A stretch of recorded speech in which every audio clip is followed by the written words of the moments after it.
আবু দারদা রাদিয়াল্লাহু তাআলা আনহু বলেন, রাসূল সাল্লাল্লাহু আলাইহি ওয়াসাল্লাম বলেছেন, ইন্না আসকালা শাইইন ইদাউ ফি মিজানিল মুমিন ইয়াউমাল কিয়ামা খুলুকুন হাসান।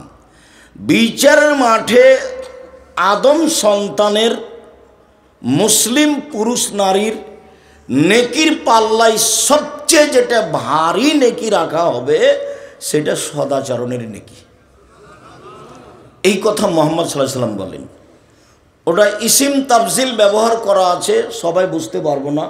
অধিক ভারী, অনেক ভারী, যার তুলনায় আর কোনো ইবাদত নেই।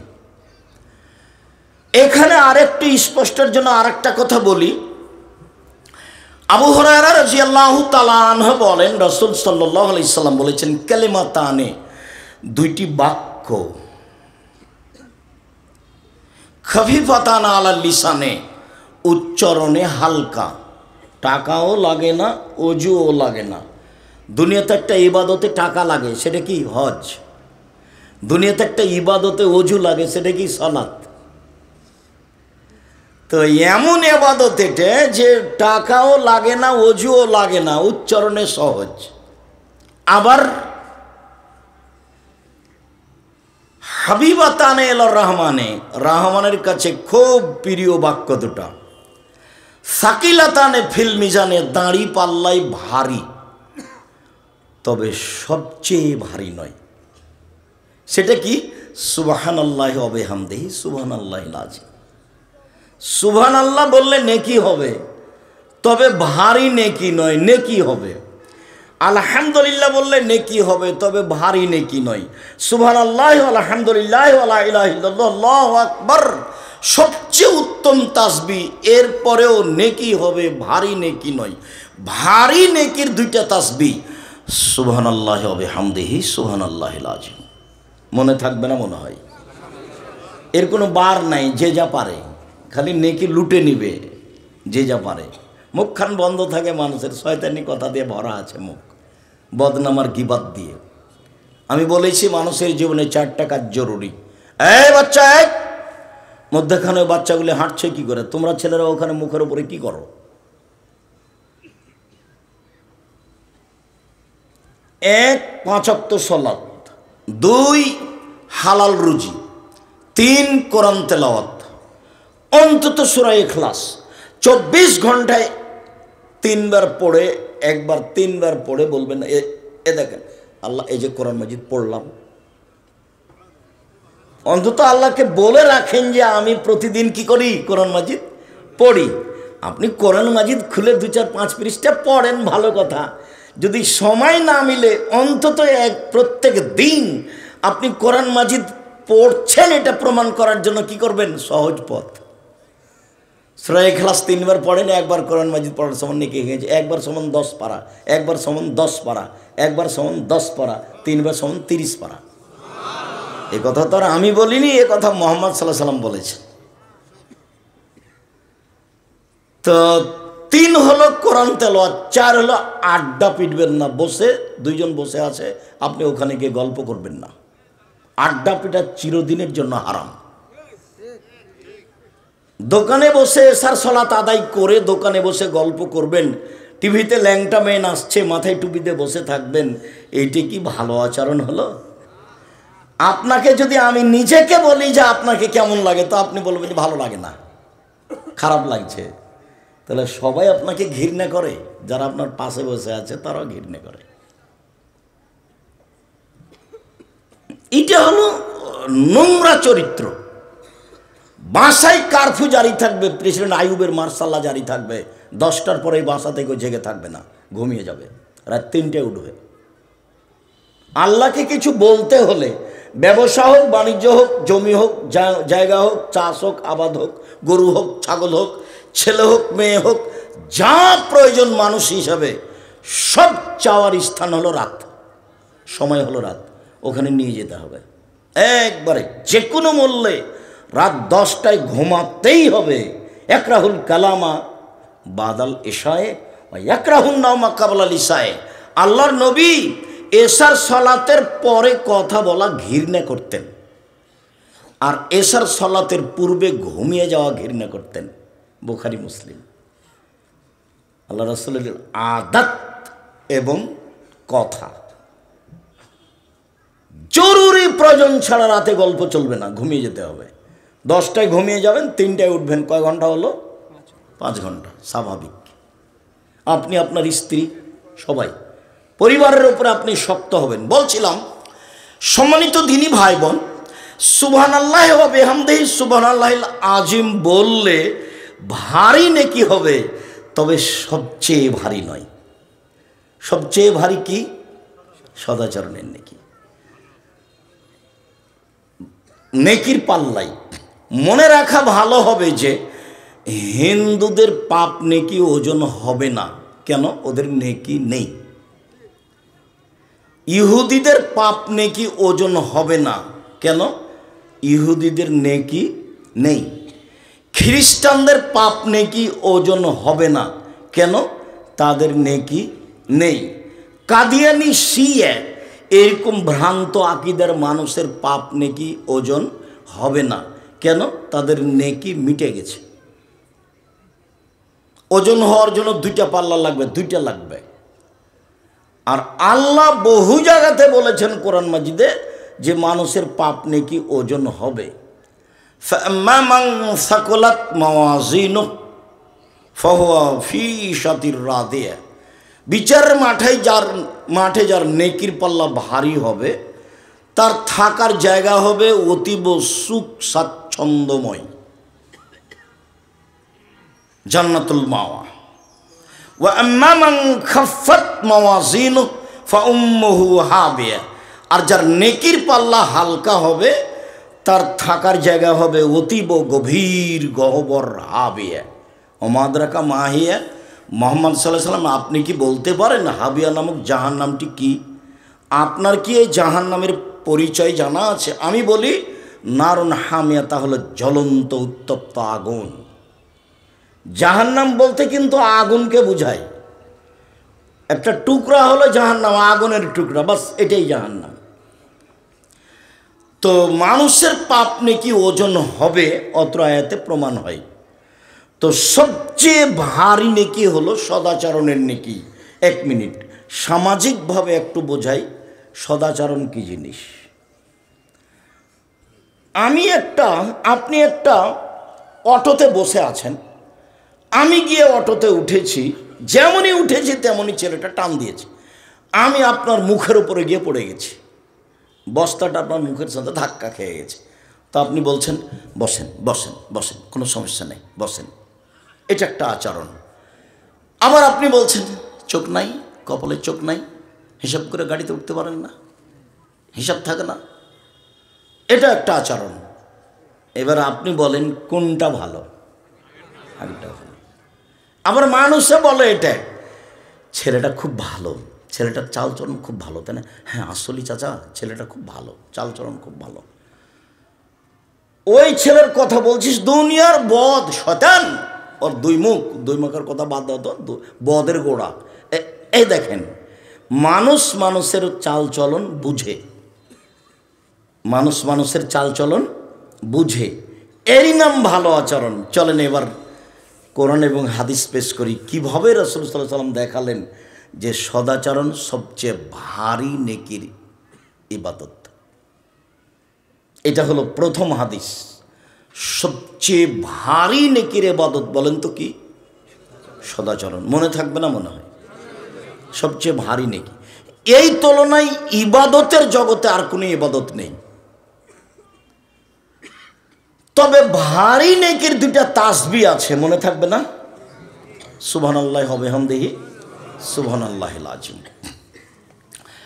মহান আল্লাহ বলেন ইদফা বিল্লাতি হিয়া আহসান।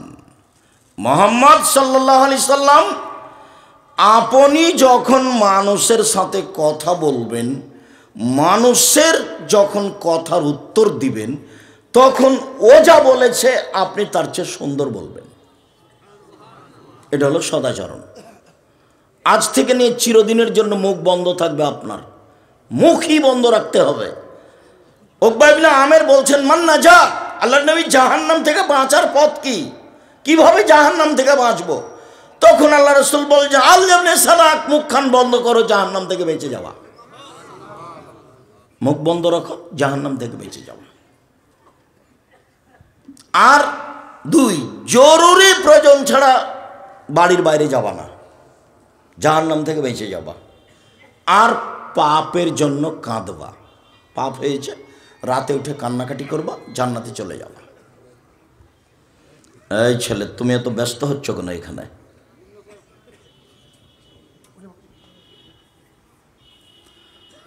সম্মানিত দিনী ভাই বোন, আরেকটা কথা মাথায় আঘাত করছে, একটু বলে রাখি। রাসূল সাল্লাল্লাহু আলাইহি ওয়াসাল্লাম একদা বলছেন আবু মুসা আশআরীকে, কাইফা বিকুম আবি জামানিন, যুগের কি হবে, তোমাদের কি হবে, যুগের কি হবে, তোমাদের কি হবে। এদা উবকিতুম ফি হুসালাত মিনান নাস, যখন সমাজের সবাই হবে আগাছা, খারাপ, প্রায় সবাই যখন খারাপ মানুষ হবে, তখন তোমাদের কি হবে, যুগের কি হবে। অরুজ ও আরাজল আমানত অল আহাদ, যখন আমানত উঠে যাবে, ওয়াদা অঙ্গীকার উঠে যাবে, কারো ভিতরে আমানতদারি থাকবে না, ওয়াদা অঙ্গীকার থাকবে না, তখন তোমাদের কি হবে, যুগের কি হবে, তোমাদের কি হবে, যুগের কি হবে। তখন সাহাবী বললেন, বলেন, আপনি বলেন কি করতে হবে। ফামাতা আমরুনি, পরিস্থিতি এমন হলে কি করতে হবে আপনি বলেন। তখন আল্লাহ রাসূল বলছেন, 1, আলজাম লিসানাক, মুখখান বন্ধ রেখো। 2, আলজাম বাইতাক, বাড়িতে থাকিও, জরুরি প্রয়োজন ছাড়া বাড়ি থেকে বের হয়েও না। তখন একজন সাহাবী বলছেন, আচ্ছা আল্লাহ রাসূল, সমস্যা যদি এরকমই হয়, সামাজিক অবস্থা যদি এত খারাপ হয়, আপনার কথা আমি বুঝলাম যে আমি বাড়িতে থাকলাম, বাইরে গেলাম না, তো শত্রুপক্ষ যদি বাড়িতে এসে আমাকে মারে, তাহলে আমি কি করব? সাহাবীর জিজ্ঞাসা। তখন আল্লাহ রাসূল বলছেন, শোনো, ওই সময় আদমের 2 ছেলের ভালোটার মতো হয়েও। আদমের এক ছেলে বললে, হাবিল তোকে হত্যা করব। কাবিল বলছে হাবিলকে, হাবিল তোকে হত্যা করব। তা হাবিল বলছে, তুমি আমাকে মারো মারো, আমি তোমাকে মারবো না। আল্লাহ রাসূল বললেন যে পরিস্থিতি যদি এমন হয়, তাহলে তুমি আদমের 2 ছেলের ভালোটার মতো হয়েও। তার মানে মুখ বন্ধ রেখো, বাঁচার পথ। ইদফা বিল্লাতি হে আহসান, মুহাম্মদ সাল্লাল্লাহু আলাইহি সাল্লাম কথা বলার সময় প্রতিপক্ষ যা বলেছে, শত্রু হোক, দুশ্মন হোক, বন্ধু হোক, সে যেই হোক না কেন, আর সামাজিক অবস্থা তো গেছে, দলীয় দাপটে একজন আর একজনকে জেলে দিতে পারলে বাস, মারতে পারলে বাস, দমাতে পারলে বাস, মামলা করতে পারলে বাস। জজ জানে না যে 20 বছর থেকে লোকটা পাবনা জেলে আছে, ও কেন আছে, আমি তাকে কেন জেলে দিলাম। ওই লোকটাও জানে না ব্যাপারটা কি, আমি কেন জেলে। যেদিন মারামারি হয়েছে, সাক্ষী বলছে আমি তাকে 2 চোখে মারতে দেখেছি, ও তো পাবনাতেই ছিল না। তো সাক্ষী বলছে আমি তাকে 2 চোখে মারতে দেখেছি। তাহলে সাক্ষী জানে না ঘটনা কি, জজ জানে না ঘটনা কি, উকিল জানে না ঘটনা কি, শুধুমাত্র যে সাজিয়েছে সেই জানে। যার জন্য আল্লাহ রাসূল বলেছেন, পৃথিবীতে সবচেয়ে বড় পাপ 3টে। 1, শিরক করা। 2, বাপ মায়ের অবাধ্য চলা। 3, মিথ্যা সাক্ষী। পৃথিবীতে সিরিয়ালে সবচেয়ে বড় পাপের 3 নম্বর পাপ হলো মিথ্যা সাক্ষী দেওয়া। জেনা বড় পাপ আছে, সিরিয়ালে এখানে আসেনি। সুদ বড় পাপ আছে, সিরিয়ালে এখানে আসেনি। মানুষ হত্যা বড় পাপ আছে, সিরিয়ালে এখানে আসেনি। বদনাম, গীবত, হিংসা বড় পাপ, সিরিয়ালে এখানে আসে। সিরিয়ালে 1 আছে শিরক, 2 আছে বাপ মায়ের অবাধ্য, 3 আছে মিথ্যা সাক্ষী। সম্মানিত দিনী ভাই বোন, আল্লাহ তাআলা বলেন, মুহাম্মদ জাদিলহুম বিল্লাতি হি আহসান, যখন আপনি মানুষের সাথে কথা প্রসঙ্গে তর্কে লিপ্ত হবেন, বাক বিতণ্ডে লিপ্ত হবেন, তখন যা বলেছে আপনারটা তার চেয়ে উত্তম হতে হবে, সুন্দর হতে হবে। এটা আদেশ, আল্লাহর আদেশ আমাদের নবীকে। মহান আল্লাহ বলেন, ফাবিমা রাহমাতিম মিনাল্লাহ লিনতা লাহুম ওয়ালা কুনতা ফাদ্দান গালিদাল কলব লানফাসু মিন হাওলিক। মুহাম্মদ সাল্লাল্লাহু আলাইহি সাল্লাম, আল্লাহর পক্ষ থেকে বড় দয়া যে আপনি নরম স্বভাবের হয়েছেন। আপনার স্বভাবটা যদি কর্কশ খারাপ হতো তাহলে মানুষ আপনার পাশ থেকে সরে যেত। এটা আল্লাহর একটা দয়া। আল্লাহ নিজেই বলছেন আমাদের নবীকে। তারপর বলছেন শোনেন, এক ফাফু আনহুম, মানুষ যত অন্যায় করেছে সব মাফ করে দেন, প্রতিশোধ নেবেন না, সব মাফ করে দেন। দুই, আস্তাগফির লাহুম, ওরা যে আপনাকে গালি দিয়ে পাপ করেছে আপনি আল্লাহকে বলেন, আল্লাহ ওরা আমাকে গালি দিয়ে পাপ করেছে, এটা তুমি মাফ করে দাও। এর নাম সদাচরণ। আমি আর আপনি তো সব সময় ক্ষমতা নিয়ে দিন কাটাচ্ছি। ক্ষমতা নিয়ে দিন কাটাবেন না। ১৫০০ বছর পরে হলো ফেরাউন ডুবে গেছে, আর আপনাদের নেত্রীর সময় মাত্র ৪৫ মিনিট। কাজেই ক্ষমতা দেখে কিছু করতে চায়েন না। ক্ষমতা যে টিকে না তা আপনারাই তার প্রমাণ। খুলনার অঘোষিত সম্রাট এরশাদ শিকদার তার প্রমাণ। মেয়ের মাথায় হাদার মতো পরিবেশ আসেনি, রাতে রাতে দেশ দখল করেছেন প্রেসিডেন্ট সাদ্দাম, তার প্রমাণ। ক্ষমতা টিকে না। ১৫০০ বছর পরেও ফেরাউনের কি হয়ে গেছে? ক্ষমতা হারিয়ে গেছে। ১৫, ১৬, ১৭ বছর পরে আবার সময় মাত্র ৪৫ মিনিট। কাজেই আর একটা দেখে নিজেকে হিসাব করতে হবে। নরম হয়ে বসবাস করেন, দিন মজুরি করে খান, সারাদিনে টাকা শেষ। চাকরি করে খান, ২৫ দিনে বেতন শেষ হবে, ৫ দিন ধার কর্জে চলবে মোটামুটি। জমি চাষ করেন, মনটা শক্ত হয়ে যাবে, না করাই ভালো, করেন। ব্যবসা বাণিজ্য করেন, উপার্জনের সবচেয়ে ভালো কাজ, সবচেয়ে বড় কাজ। ব্যবসা বাণিজ্য করলে নিজের উপকার করতে পারবেন, বাপ মায়ের উপকার করতে পারবেন, অসহায় মানুষের উপকার করতে পারবেন। কারো পিছনে না লেগে, কাউকে গালিমন্দ না দিয়ে ব্যবসা শুরু করেন। চকলেট দিয়ে ঋণ নিতে হবে না, কলা ঋণ নেওয়া লাগবে না, তারপরে কাপড় ঋণ নেওয়া লাগবে না, তারপরে কোটি কোটি। এতে কলিকাতায় হিরোইন কিনে ঢাকায় বিক্রি করবেন, রাতে রাতে ধনী হবেন, এই প্রথা বাতিল। কোটি টাকা ঋণ নিয়ে ব্যবসা করবেন, এটা সবচেয়ে বড় বিপদ। প্রত্যেক দিন সালাম ফিরার পূর্বে আল্লাহর নবী একটা দোয়া পড়তেন, যেটাকে আমরা দোয়ায়ে মাসুরা বলে জানি। আমরা রাজশাহী চাঁপাই নবাবগঞ্জের মানুষ, আমরা দোয়ায়ে মাসুরা বলে জানি পরের অংশ, আল্লাহুম্মা ইন্নী আউযু বিকা মিন আযাবি জাহান্নাম, হে আল্লাহ তোমার কাছে জাহান্নাম থেকে বাঁচতে চাচ্ছি। ওয়াউযু বিকা মিন আযাবিল কবর, তোমার কাছে কবরের শাস্তি থেকে বাঁচতে চাচ্ছি। ওয়াউযু বিকা মিন ফিতনাতিল মাসিহিদ দাজ্জাল, তোমার কাছে দাজ্জালের ফিতনা থেকে বাঁচতে চাচ্ছি। ওয়াউযু বিকা মিন ফিতনাতিল মাহি ওয়াল মামাত, তোমার কাছে বাঁচতে চাচ্ছি ইহকালের বিপদ, তোমার কাছে বাঁচতে চাচ্ছি পরকালের বিপদ হতে।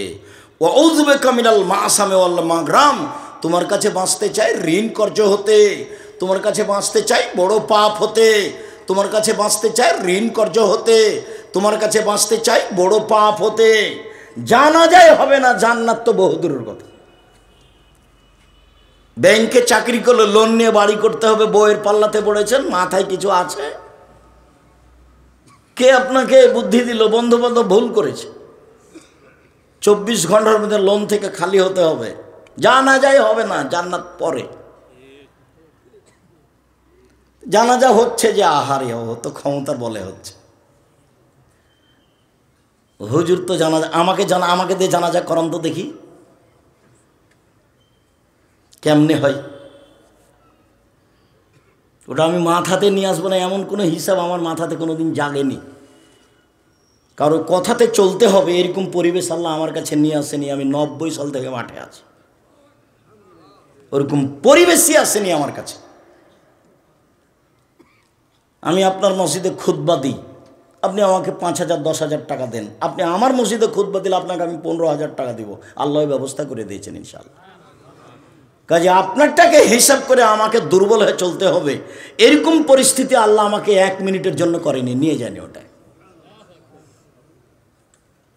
জামিয়া সালাফিয়া ডাঙ্গিপাড়া 40 বিঘা জমির উপরে, জামিয়া সালাফি রূপগঞ্জ নারায়ণগঞ্জ 100 বিঘা জমির উপরে, জামিয়া সালাফিয়া দিনাজপুর প্রায় 20 বিঘা জমির উপরে 5000 ছেলে মেয়ে পড়াশোনা করে, 5000। এবার জানুয়ারিতে বেশি হয়ে গেছে, 300 জন শিক্ষক শিক্ষিকা শিক্ষকতা করেন। তাতে মদিনা বিশ্ববিদ্যালয়ের শিক্ষক আছেন, তাতে ইন্ডিয়ান শিক্ষক আছেন, তাতে বাংলাদেশের বড় বড় বিদ্বানেরা আছে। খুব মনোবল নিয়ে শক্ত থাকবেন, পরিস্থিতি যেন আপনাকে দমাতে না পারে। কি হবে হবে, তাহলে আপনি ভুল পথে যাবেন না, পাপ আপনাকে ধরবে না। চকলেট দিয়ে ব্যবসা করবো, যা হবে হবে, ঋণ নেওয়া লাগবে না। বাপের জমি জায়গা আছে পাবনা শহরে, প্রয়োজনে 2 বিঘা বিক্রি করে কোটি টাকা দিয়ে ব্যবসা করবো। ব্যবসা বড় থেকে বড় করতে হবে, এইটাই ঠিক। ঘুমের ঘরে ব্যবসা করতে হবে। আল্লাহ রাসূল বলছেন, পার্টনারে যদি মানুষ ব্যবসা করে, 3 জন যদি মিলে ব্যবসা করে 3 জনের টাকা দিয়ে, তাহলে চতুর্থ জন আল্লাহ। এটা উপার্জনের সবচেয়ে ভালো পথ, হাদিস বুখারী মুসলিম। যদি 20 জন মিলে ব্যবসা করে, তাহলে 21 নাম্বার হচ্ছেন আল্লাহ। এদের মধ্যে যদি একটু ত্রুটি ঢুকে যায়, তাহলে আল্লাহ বলবেন তোমরা করো, আমি গেলাম। তো একাই ব্যবসা করেন, তখন আল্লাহ রাসূল বলছেন, তাজেরা সাদেকা কোন ইয়াউমুল কিয়ামা মা শুহাদা ও সিদ্দিকুল আম্বিয়া। সত্যবাদী ব্যবসায়ীরা বিচারের মাঠে সিদ্দিক শুহাদা নবীগণের সাথে থাকবেন। সত্যবাদী ব্যবসায়ী। এত কেন আল্লাহ রাসূল বেশি বলছেন? আরো শোনেন না, আল্লাহ রাসূল বলছেন, আত-তিজারাত মাল কিদওয়া হালাল। ব্যবসায় অনেক সময় মিথ্যা কথা চলে আসে, ব্যবসায় অনেক সময় কসম চলে আসে। ফাসুবহু বিসাদাকা, তোমরা দান করে এটা মিটিয়ে দাও। এটা একটা উপার্জনের পথ। কিন্তু আল্লাহ রাসূল কিভাবে বলছেন? ঋণ নিয়ে কিছু করবেন না। দিন রাত আল্লাহ রাসূল ঋণ থেকে বাঁচতে চাইতেন। আহাল পরিবার খেতে পায় না, তখন ঋণ নেওয়া জায়েজ বলেছেন, নিজেও নিয়েছেন। কিন্তু সাংসারিক সুবিধার জন্য, ব্যবসার জন্য ঋণ নিতে হবে, আল্লাহ রাসূল দিন রাত তার থেকে বাঁচতে চেয়েছেন। বলছিলাম, 1, প্রতিপক্ষকে ক্ষমা করবেন, তার নাম সদাচরণ। 2, প্রতিপক্ষের জন্য আল্লাহর কাছে ক্ষমা চাইবেন, তার নাম সদাচরণ। সে যত বড়ই অপরাধী হোক না কেন, মাফ করতে শিখতে হবে। মাফ করতে শিখতে হবে, জরুরি। জান্নাত পাবে, দামি জান্নাত ওরা, আল্লাযীনা ইউনফিকুনা ফিস সাররাই ওয়াজ যাররাই ওয়াল কাযিমিনাল গায়জ ওয়াল আফিনা আনিন নাস। যারা সচ্ছল অবস্থায় দান করতে পারে, এরা দামি জান্নাত পাবে। 2, যারা মানুষকে মাফ করতে পারে। 3, যারা রাগকে দমন করতে পারে। রাগ দিয়ে প্রতিশোধ নিতে হবে না, নইলে খারাপ হয়ে যাবে। রাগ করে কথা বললে কথা এলোমেলো হয়ে যাবে, টিকতে পারবেন না, পরে অপমান হতে হবে, মানুষের কাছে ক্ষমা চাইতে হবে। রাগ উঠে গেলে বাড়ি চলে আসেন, বিছানায় শুয়ে যান, যা হবে হবে, জমি জায়গা লুটে নিয়েছে। রাগের ফল খারাপ, আল্লাহ বলছেন এভাবে। চলেন, সদাচরণ এমন একটা ইবাদত, যা দিয়ে সবচেয়ে দামি জান্নাত পাওয়া যায়, সবচেয়ে দামি। আবু মালিক আশআরী রাদিয়াল্লাহু তাআলা আনহু বলেন, রাসূল সাল্লাল্লাহু আলাইহি সাল্লাম একদা বললেন, ইন্না ফিল জান্নাতে গোরাফ ইউরা যাহিরুহু মিন বাতিনুহু মিন জাহিরিহা। জান্নাতে কতগুলি দামি দামি ঘর রয়েছে, খুব উন্নত মানের পদার্থ দিয়ে তৈরি। সাহাবীগণ বললেন, লেমন হাজিহি, আল্লাহর নবী, এত দামি ঘর কে পাবে? তখন আল্লাহ রাসূল বললেন, লেমন আলানাল কালামা, যার স্বভাব ভালো সে পাবে, যার চাল চলন ভালো সে পাবে। দামি জান্নাত। কই বললেন না তো যে তাহাজ্জুদ পড়বে সে পাবে। এরপরেও সব তিনটে বলেছেন, এক আতামা দুস্থ গরিব ফকির মিসকিন যে খেতে দিবে সে পাবে। তারপরে বলেছেন অতাবা শ্যামা, নিয়মিত যে নফল শ্যাম থাকে বৃহস্পতিবার সোমবার, প্রতি মাসে 3 দিন, বৃহস্পতিবার সোমবার শ্যাম থাকার জন্য প্রাণপণে চেষ্টা করবেন। যে কোনো মূল্যে সাহারি খান আর না খান। সাপ্তাহিক পাপ নেকি কোন 2 দিন পেশ করা হয়? বৃহস্পতিবার সোমবার। আল্লাহ নবী বলতেন যে আমার মনটা চায় তো আমার মন চায়, আমার যখন আল্লাহ রিপোর্ট দেখবে তখন দেখুক যে সেম আছে, এই নাও বৃহস্পতিবার সোমবারের রিপোর্ট না, আমি সেম আছি। বাৎসরিক রিপোর্ট শাবান মাসে পেশ করা হয়, তো শাবান মাসে কোন দিন পেশ করা হয় তার জানা ছিল না আমাদের নবীর, যার কারণে তিনি বেশি বেশি সিএম থেকে খালি রিপোর্ট ধরতেন, কবে যে হিসাব পেশ করা হবে, আবার আমি সিএম থাকবো না এটা যেন না হয়, তো বেশি বেশি সিএম। কিভাবে ভারত বাংলাদেশ পাকিস্তানের আলেম ওলামা জেনে নিলেন সেদিন নাকি 15 শাবান। তাই তারা কলকারখানা, অফিস আদালত, কোচকাটারি, শিক্ষা প্রতিষ্ঠান সব কিছু বন্ধ করে রাতে গোসল করে আতর গোলাপ মেখে সিয়াম থাকে। আল্লাহ রাসূল এটা বুঝতে পারেননি, জানতে পারেননি, যার কারণে তিনি বেশি বেশি সিয়াম থাকতেন রিপোর্ট ধরার জন্য। 4 অসল্লা বিল্লাহি ওয়া শুনিয়া, মানুষ যখন ঘুমিয়ে তখন সালাত আদায় করে রাতে তাহাজ্জুদ। ওগুলো ভালো মানুষের স্বভাব, রাতে তাহাজ্জুদ পড়া। সবচেয়ে দামি নেকি সে পাবে যার চাল চলন ভালো। শুধু তাই নয়, জান্নাতুল ফেরদাউস সে পাবে যার চাল চলন ভালো। এক খেয়ালে চেয়ে থাকেন, আমি বলছি। উমামা বাহেলি রাদিয়াল্লাহু তাআলা আনহু বলেন, রাসূল সাল্লাল্লাহু আলাইহি সাল্লাম বলেছেন, আনা যাইমুন বিবাইতিন লিমান তারাকাল মেরা ওয়াইন কানা মুহিক্কান।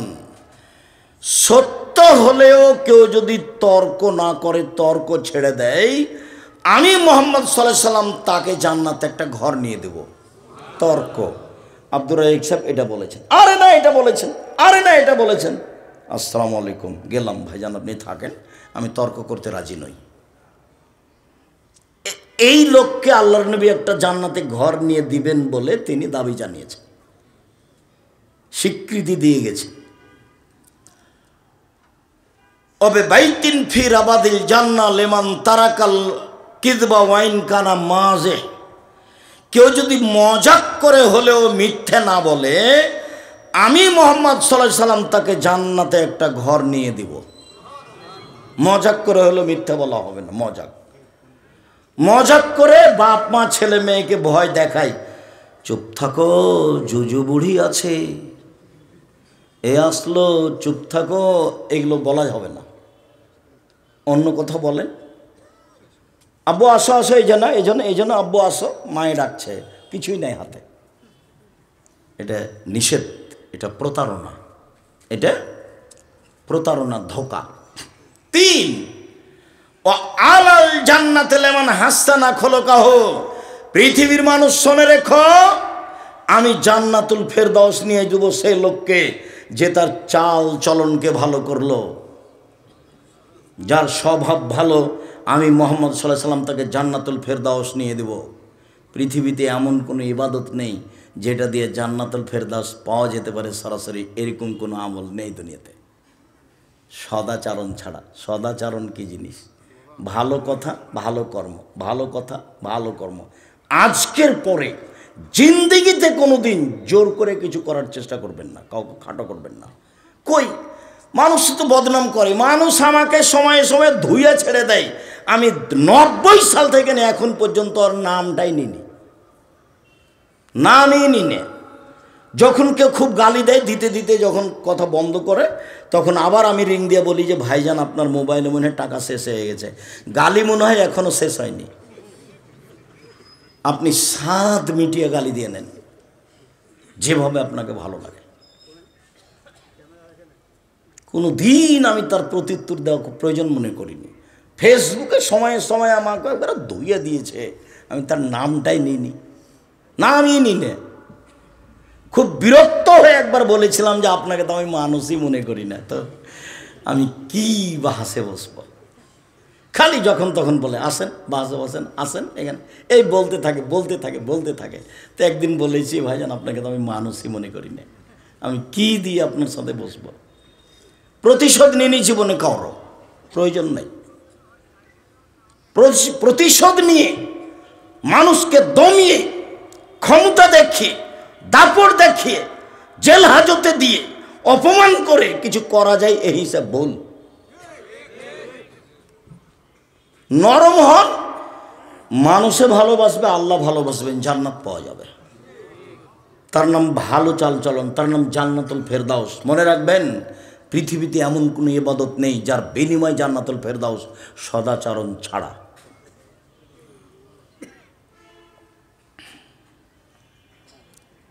আয়েশা রাদিয়াল্লাহু তাআলা আনহা বলেন, রাসূল সাল্লাল্লাহু আলাইহি সাল্লাম বলেছেন, ইন্নামাল মুমিন ইয়াজুদু বিহুসনি খুলুকিহি দারাজাতা সাইমুল কায়েম। অবাক সদাচরণ একটা ইবাদত, যা দিয়ে বড় বড় দুইটা ইবাদতের নেকি হয়। বড় বড় দুইটা ইবাদতের নেকি, এক নিয়মিত তাহাজ্জুদ পড়লে যে নেকি হয়, সদাচরণ দিয়ে সেই নেকি হয়। দুই, নিয়মিত নফল সিয়াম রোজা থেকে যে নেকি হয়, সদাচরণে ভালো আচরণে সেরে নেকি হয়। মনে থাকবে কি না? ইবাদত হলো একটা, সদাচরণ। এ দুইটা বড় বড় ইবাদতের সমান, এক তাহাজ্জুদ আর এক হলো সিয়াম রোজা। মনে থাকবে না মনে হয়? সদাচরণ দিয়ে দুইটা বড় বড় ইবাদতের নেকি হয়, দুইটারই পার্সোনাল বিনিময় জান্নাত। রাতে তাহাজ্জুদ মানে রাসূলের সাথে থাকা যাবে, রাতে তাহাজ্জুদ মানে রাসূলের সাথে থাকা যাবে। এতিম পালন মানে রাসূলের সাথে থাকা যাবে। রাতে তাহাজ্জুদ পড়লে রাসূলের সাথে থাকার সুযোগ হয়। তো সদাচরণ করলেই তো রাতের সলাতের সমান নেকি হয়। নিয়মিত নফল সিয়াম, নফল সিয়াম মানে অনেক দামি জান্নাত পাবে। তো সদাচরণ করলে নফল সিয়ামের নেকি হয়, এই কথা মুহাম্মদ সাল্লাল্লাহু আলাইহি সাল্লাম বলেন। একজন সাহাবী বলছেন, জোহায়না কাবিলার যে কালা আসহাব রাসূলুল্লাহ সাল্লাল্লাহু আলাইহি সাল্লাম, সাহাবীগণ আল্লাহর নবীকে বললেন, আচ্ছা আল্লাহর নবী, মা খাইরু মা উতিয়াল ইনসান, আল্লাহ যে মানুষকে নিয়ামত দিয়েছেন তার সবচেয়ে উত্তম কোনটা? আল্লাহ মানুষকে নিয়ামত দিয়েছেন হাত। হাত যে নিয়ামত, এটা কখন বুঝবেন? এখন হাত নেই যার, তাকে জিজ্ঞাসা করেন। পা যে নিয়ামত, এটা কিভাবে বুঝবেন? যার একটা পা নেই তাকে জিজ্ঞাসা করেন, তার পেশাব পায়খানায় কত সমস্যা। তাহলে পা যে নিয়ামত, এটা ওকে জিজ্ঞাসা করলে বুঝতে পারবো। অর্থ সম্পদ, আহাল পরিবার, ছেলে মেয়ে তো আছেই। তো রাসূল সাল্লাল্লাহু আলাইহি সাল্লামকে বলা হলো সবচেয়ে উত্তম নিয়ামত কোনটা? তখন আল্লাহ রাসূল বললেন, আল খুলুকুল হাসান, সবচেয়ে উত্তম নিয়ামত আল্লাহর পক্ষ থেকে ভালো আচরণ। কারো বদনাম করে দিন কাটাবেন না। গীবত এমনভাবে আজকে উঠবেন যে গীবতের মুখে পেশাব করে দিলাম, জিন্দেগিতে গীবত করব না, যা কিছু আমার অর্থ সম্পদ বদনাম করে লুটে নেক, তাতে আসে যায় না। হিংসা করবেন না, আরেকজনের উপরে হিংসা করে নিজে ক্ষতিগ্রস্ত হবেন না, এ আচরণ ভালো নয়। হিংসা এমনিতে জন্ম নেয়। এক হুজুর আর এক হুজুরের সাথে কথা বলে না, শয়তান পাগল করেছে হুজুরকে। আমি বলছি মওলানা সাহেব আসেন জামিয়া সালাফে বক্তব্য দেওয়ার জন্য, তা হাসছে। তো বলছে আপনি আসতে পারবেন না, তো আবার হাসছে। তখন বলছি আপনার বাপও পারবে না। চাঁপাইনবাবগঞ্জের মানুষ তো আমরা, বলে আমাকে ডাকেন, এখনই ডাকেন, এখনই চলে যাবো। এইভাবে হিংসে পাতাই পড়ি না, ওকে ছিঁড়ে দিয়েছে। সম্মানিত দিনী ভাই বোন, সবচেয়ে উত্তম নিয়ামত হচ্ছে সদাচরণ। নওয়াস ইবনে সামান রাদিয়াল্লাহু তাআলা আনহু বলেন, রাসূল সাল্লাল্লাহু আলাইহি ওয়াসাল্লামকে জিজ্ঞাসা করা হলো একবার, মাল বিররু ওয়াল ইসমু, আল্লাহর নবী একটু বলেন তো পাপ কি জিনিস, নেকি কি জিনিস? পাপ কাকে বলে, নেকি কাকে বলে, একটু বলেন তো আল্লাহ রাসূল।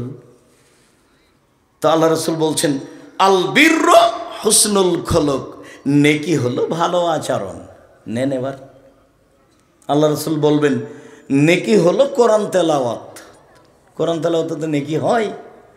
নেকি হলো তাহাজ্জুদ, তাহাজ্জুদ তো অনেক বড় ইবাদত। নেকি হলো কুরবানি, বড় বড় ইবাদত যেগুলো জান্নাত পর, কুরবানি তার একটা। আল্লাহ রাসূল এগুলো বলবেন। তো জিজ্ঞাসা করা হলো নেকি কি জিনিস, আল্লাহ নবী উত্তরে কি বললেন? সদাচরণ, ভালো আচরণ। মনে থাকবে না মনে হয়? হাদিস বুখারী মুসলিম। উত্তর হলো সদাচরণ, ভালো আচরণ। ভালো আচরণ কি জিনিস? সাওবান রাদিয়াল্লাহু তাআলা আনহু বলেন, রাসূল সাল্লাল্লাহু আলাইহি সাল্লাম বলেছেন, মান সাররাহু আয়ুনসালাহু ফি আসারিহি ওয়া ইউবসাতু লাহু ফি রিজকিহি। পৃথিবীর মানুষ শুনে রেখো, যে চাই যে তার বয়স বেশি হয়ে যাক, আরো কিছুদিন বেঁচে থাকে, এটা যে চাই। যে চাই যে টাকা পয়সা তার রুজি বেশি হয়ে যাক, যে চাই, ফল এসেল রাহেমাহু, সে যেন সদাচরণ করে। সদাচরণ করলে টাকা বেশি হবে, সদাচরণ করলে বয়স বেশি হবে। হাদিস বুখারী মুসলিম, আমি বলিনি, এই জিম্মেদারি আমার নয়। এই কথা মুহাম্মদ সাল্লাল্লাহু আলাইহি ওয়াসাল্লাম বলেছেন। জাতির যদি রাস্তাঘাট করে দিতে না পারি, জাতির যদি স্কুল কলেজ করে দিতে না পারি, জাতিকে চূড়ান্ত সঠিক ধর্ম দিতে পারবো ইনশাআল্লাহ। ধর্মের ব্যাপারে জাতিকে ফাঁকি দিয়ে পরকাল হারাতে রাজি নই। সকাল হতে হতে বড় ভাইয়ের হাত ধরে ক্ষমা নেবেন আপনি। গন্ডগোল আপনার বড় ভাইয়ের কারণে হয়েছে, ক্ষমা আপনাকে নিতে হবে। উপস্থিত বৈঠকের দিনই মুসলিম বোন, গন্ডগোল হয়েছে আপনার বড় বোনের কারণে, আপনি ছোট বোন, ক্ষমা আপনাকে নিতে হবে। গন্ডগোল হয়েছে আপনার বড় জায়ের কারণে, যা বুঝেন আপনারা, দুই ভাইয়ের স্ত্রী দুজন, যা যা গন্ডগোল বড় জায়ের কারণে হয়েছে, এ কথাই ঠিক। আপনি ছোট যা, আপনাকে সকাল হতে হতে হাত ধরে ক্ষমা নিতে হবে। হাদিস বুখারী মুসলিম, আল্লাহ নবী এটাই বলেছেন। একদিন এক সন্ধ্যায় মানুষের সাথে কথা বন্ধ করে কাটাবেন না, মানুষের সাথে খারাপ আচরণ দেখে কাটাবেন না। একদিন দেখেছিলেন বয়স 40, এখন দেখছেন 60, তারপর দেখবেন একদিন নেই। অল্প দিন বাঁচতে এসে মানুষের থেকে খারাপ আচরণ করে বাঁচবেন না, এটা খুব ক্ষতিকারক। বিচারের মাঠে নেকি দিয়ে বুঝিয়ে দিতে হবে সব। তখন তো আর টাকা পয়সা থাকবে না, তখন তো আর হাত ধরে ক্ষমা নিতে পারবেন না, ভাইজান ভুলটা হয়ে গেছিল, আমাকে মাফ করেন, এটা তো আর বলতে পারবেন না। তো কি দিয়ে এটা পরিশোধ হবে? কি দিয়ে? নেকি দিয়ে। যদি নেকি না থাকে তাহলে ওর পাপ নিতে হবে বিচারের মাঠে। এভাবে বিচার, হাদিস বুখারী মুসলিম, এভাবে রাসূল সাল্লাল্লাহু আলাইহি ওয়াসাল্লাম বিচার করেছেন। সদাচরণের খুব দাম। সদাচরণ কি জিনিস? আবু হুরায়রা রাদিয়াল্লাহু তাআলা আনহু বলেন, রাসূল সাল্লাল্লাহু আলাইহি ওয়াসাল্লাম বলেছেন যে আর-রাহমুস শুহনাতুন মিনার রহমান, সদাচরণ রহমান থেকে বের হয়েছে। রহমান দয়া, ভালো আচরণ, এখান থেকে সদাচরণ বের হয়েছে। কাল আল্লাহ তাআলা, আল্লাহ তাআলা বলেন, পৃথিবীর মানুষ শুনে রেখো, আমি আল্লাহ বলছি সদাচরণ, মান ওয়াসালাকে ওয়াসালতুহু, তোমাকে যে নিবে আমি আল্লাহ তাকে নিব। ওমান কাতাকে কাতাতুহু, তোমাকে যে ছেড়ে দিবে আমি তাকে ছেড়ে দেব। যার সদাচরণ নেই তারা আল্লাহ নেই। তো কিভাবে থাকে, কিভাবে খায়? হিন্দু যেভাবে খায়। হিন্দু খেতে পায় না? ও তো অনেক টাকা পয়সা রাখে। ইহুদি খ্রিস্টান তো অনেক টাকা পয়সা রাখে। তো যার সদাচরণ নেই তার তো আল্লাহ নেই, তো বাঁচে কিভাবে? ইহুদি যেভাবে ও বাঁচে কিভাবে? খ্রিস্টান যেভাবে ও বাঁচে কিভাবে? হিন্দু যেভাবে। আল্লাহ নবী বলেছেন, কথা শেষ, হাদিস বুখারী মুসলিম, মান অসালাকে অসালতহ, তোমাকে যে নিবে আমি তাকে নিব, অমান কাতাকে কাতাতহ, তোমাকে যে ছেড়ে দিবে আমি তাকে ছেড়ে দেব। আয়েশা রাদিয়াল্লাহু তাআলা আনহা বলেন, রাসূল সাল্লাল্লাহু আলাইহি ওয়াসাল্লাম বলেছেন, আর রাহিমু মুআল্লাকাতুন বিল আরশ, সদাচরণ এভাবে আল্লাহর আরশ ধরে ঝুলন্ত একটা রূপরেখা নিয়ে সদাচরণ, এটা হলো সদাচরণ, ভালো আচরণ। রূপরেখা নিয়ে ভালো আচরণ বলে পৃথিবীর মানুষ শুনে রেখো, মান ওয়াসালানি ওয়াসালাহুল্লাহ, আমাকে যে নিবে আল্লাহ তাকে নিবেন, ওমান কাতানি কাতাহুল্লাহ, আমাকে যে ছেড়ে দিবে আল্লাহ তাকে ছেড়ে দিবেন। সদাচরণ বলছে, হাদিস তো বুখারী মুসলিম, প্রায় হাদিস সব গড়ান বুখারী মুসলিমের হাদিস সব। সদাচরণ এভাবে ঝুলন্ত অবস্থায় বলছে, আমাকে যে নিবে আল্লাহ তাকে নিবেন, আমাকে যে ছেড়ে দিবে আল্লাহ তাকে ছেড়ে দিবেন। রাসূল সাল্লাল্লাহু আলাইহি ওয়াসাল্লাম একদা বলছেন, আল্লাহু লা ইউমিনু, আল্লাহু লা ইউমিনু, আল্লাহু লা ইউমিনু, আল্লাহর কসম ও মোমেন নয়, আল্লাহর কসম ও মোমেন নয়, আল্লাহর কসম ও মোমেন নয়। কিলা মান ইয়া রাসূলুল্লাহ। তো সাহাবীগণ বলছেন, আল্লাহর নবী আপনি কার কথা বলছেন? বারবার যে বলছেন যে ও মোমেন নয়, মোমেন না, সে কে? তখন আল্লাহ রাসূল বলছেন, মাল্লা ইয়ামান জারহু বায়াকাহু, যে তার প্রতিবেশীকে কষ্ট দেয় সে মোমেন নয়। ভালো মানুষ আব্দুর রাজ্জাক বিন ইউসুফ কি না, প্রতিবেশীকে জিজ্ঞাসা করতে হবে, তাহলে ধরা পড়বে কেমন ভালো মানুষ। একটা লোক এসে বলছে আল্লাহ রাসূল কিফা আলামনি আসাত আহসান্ত, আমি কি দিয়ে বুঝবো যে আমি ভালো মানুষ আমি খারাপ মানুষ? আল্লাহ রাসূল বলেন তো আমি কি দিয়ে বুঝবো আমি ভালো মানুষ আমি খারাপ মানুষ?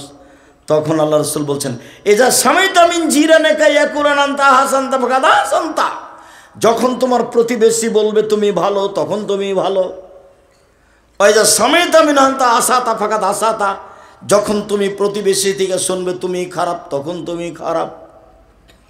আমি কিন্তু অনুবাদক, এখানে আমার কিছু করারও নেই, কিছু বলারও নেই। মুহাম্মদ সাল্লাল্লাহু আলাইহি ওয়াসাল্লাম এভাবে বলেছেন, আমি আপনাকে বাংলা করে দেখাচ্ছি।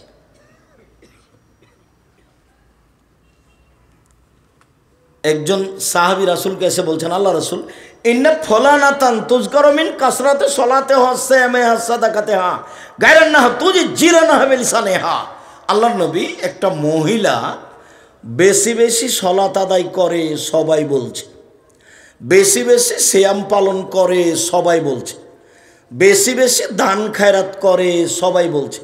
সবাই যে বলছে যে খুব দান করে, তাহাজ্জুদ পড়ে, খুব সিয়াম নফল সিয়াম পালন করে, মহিলাটা খুব ভালো, তবে মহিলাটা প্রতিবেশীকে কষ্ট দেয়। তখন আল্লাহ রাসূল বলছেন, হে ফিন্নার, ও জাহান্নামে যাবে। নেন এবার তাহাজ্জুদ তো কাজে লাগলো না।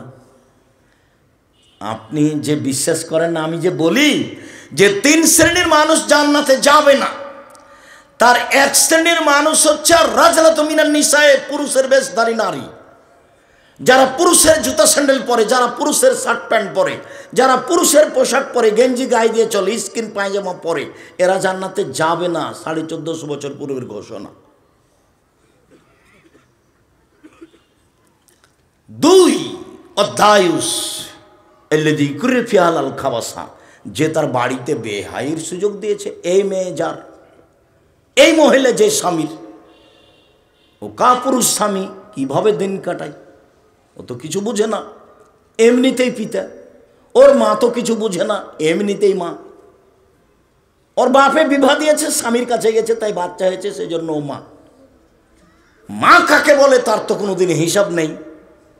1 মিনিট, একটু পরে সদাচরণের কথা আসছে, যেহেতু এখানে কথাটা মনে পড়েছে, মাথায় বারবার আঘাত করছে, একটু বলে নি। জাবের রাদিয়াল্লাহু তাআলা আনহু বলেন যে আমি একদা আল্লাহ রাসূলের সাথে যুদ্ধ করতে গেছিলাম, ফিরে আসছি, মদিনায় ঢুকবো। এখন ঢুকবো তো আল্লাহ রাসূল বলছেন, এই সাহাবীগণ সবাই এখানে বসেন, সকালে বাড়ি যাব। তো আমি জাবের বললাম, আল্লাহর নবী আমি তো নতুন বিবাহ করেছি, আমাকে একটু বাড়ি যেতে অনুমতি দেন। তখন আল্লাহ রাসূল অন্যদিকে চলে গেলেন, বললেন, ও তুমি নতুন বিবাহ করেছ, কুমারী মেয়ে বিবাহ করেছ না তালাকপ্রাপ্তা মেয়ে বিবাহ করেছ? তা বললাম, আল্লাহর নবী আমি তালাকপ্রাপ্তা মেয়ে বিবাহ করেছি, ওর স্বামী ওর বিবাহ হয়েছিল, ওর স্বামী তাকে তালাক দিয়ে দিয়েছে, আমি তাকে বিবাহ করেছি। তো আল্লাহ রাসূল বলছেন, হাল্লা বিক্রম তোলায় বহ তোলায় বোকা, তুমি কুমারী মেয়ে কেন বিবাহ করলে না? তুমি তার সাথে খেলতেও, তোমার সাথে খেলতো। তুমি কুমারী মেয়ে কেন বিবাহ করলে না?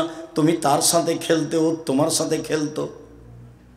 যাক, আল্লাহ রাসূল তো এই পর্যন্ত বললেন। এখন দেখেন জাবের কি বলেন। জাবের রাদিয়াল্লাহু তাআলা আনহু বলেন, আল্লাহ নবী শোনেন, আমার আব্বা উহুদের যুদ্ধে শহীদ হয়েছেন 9 জন মেয়ে রেখে, আমার 9টা বোন আছে। আল্লাহ রাসূল শোনেন, হাদিস কিন্তু বুখারী মুসলিম, আমার আব্বা উহুদের যুদ্ধে শহীদ হয়েছেন 9টা মেয়ে রেখে, আমার 9টা বোন আছে। আক্রাহু আন আতাজাওয়াজা মিসলাহুন্না অফিরাতিল খারকা, আমার বোনদের মতো কম বয়সের মেয়েকে আমি বিবাহ করা পছন্দ করিনি 4টা কারণে। আমার বোনদের মতো কম বুদ্ধির মেয়েকে বিবাহ করা পছন্দ করিনি 4টা কারণে। এক, লে তুয়াল্লেমাহুন্না, আমার স্ত্রী যেন আমার বোনদেরকে বিদ্যা শিখাতে পারে। কম বয়সের মেয়ে হলে বিদ্যা শিখাতে পারবে না, এই জন্য বেশি বয়সের মেয়ে বিবাহ করেছে।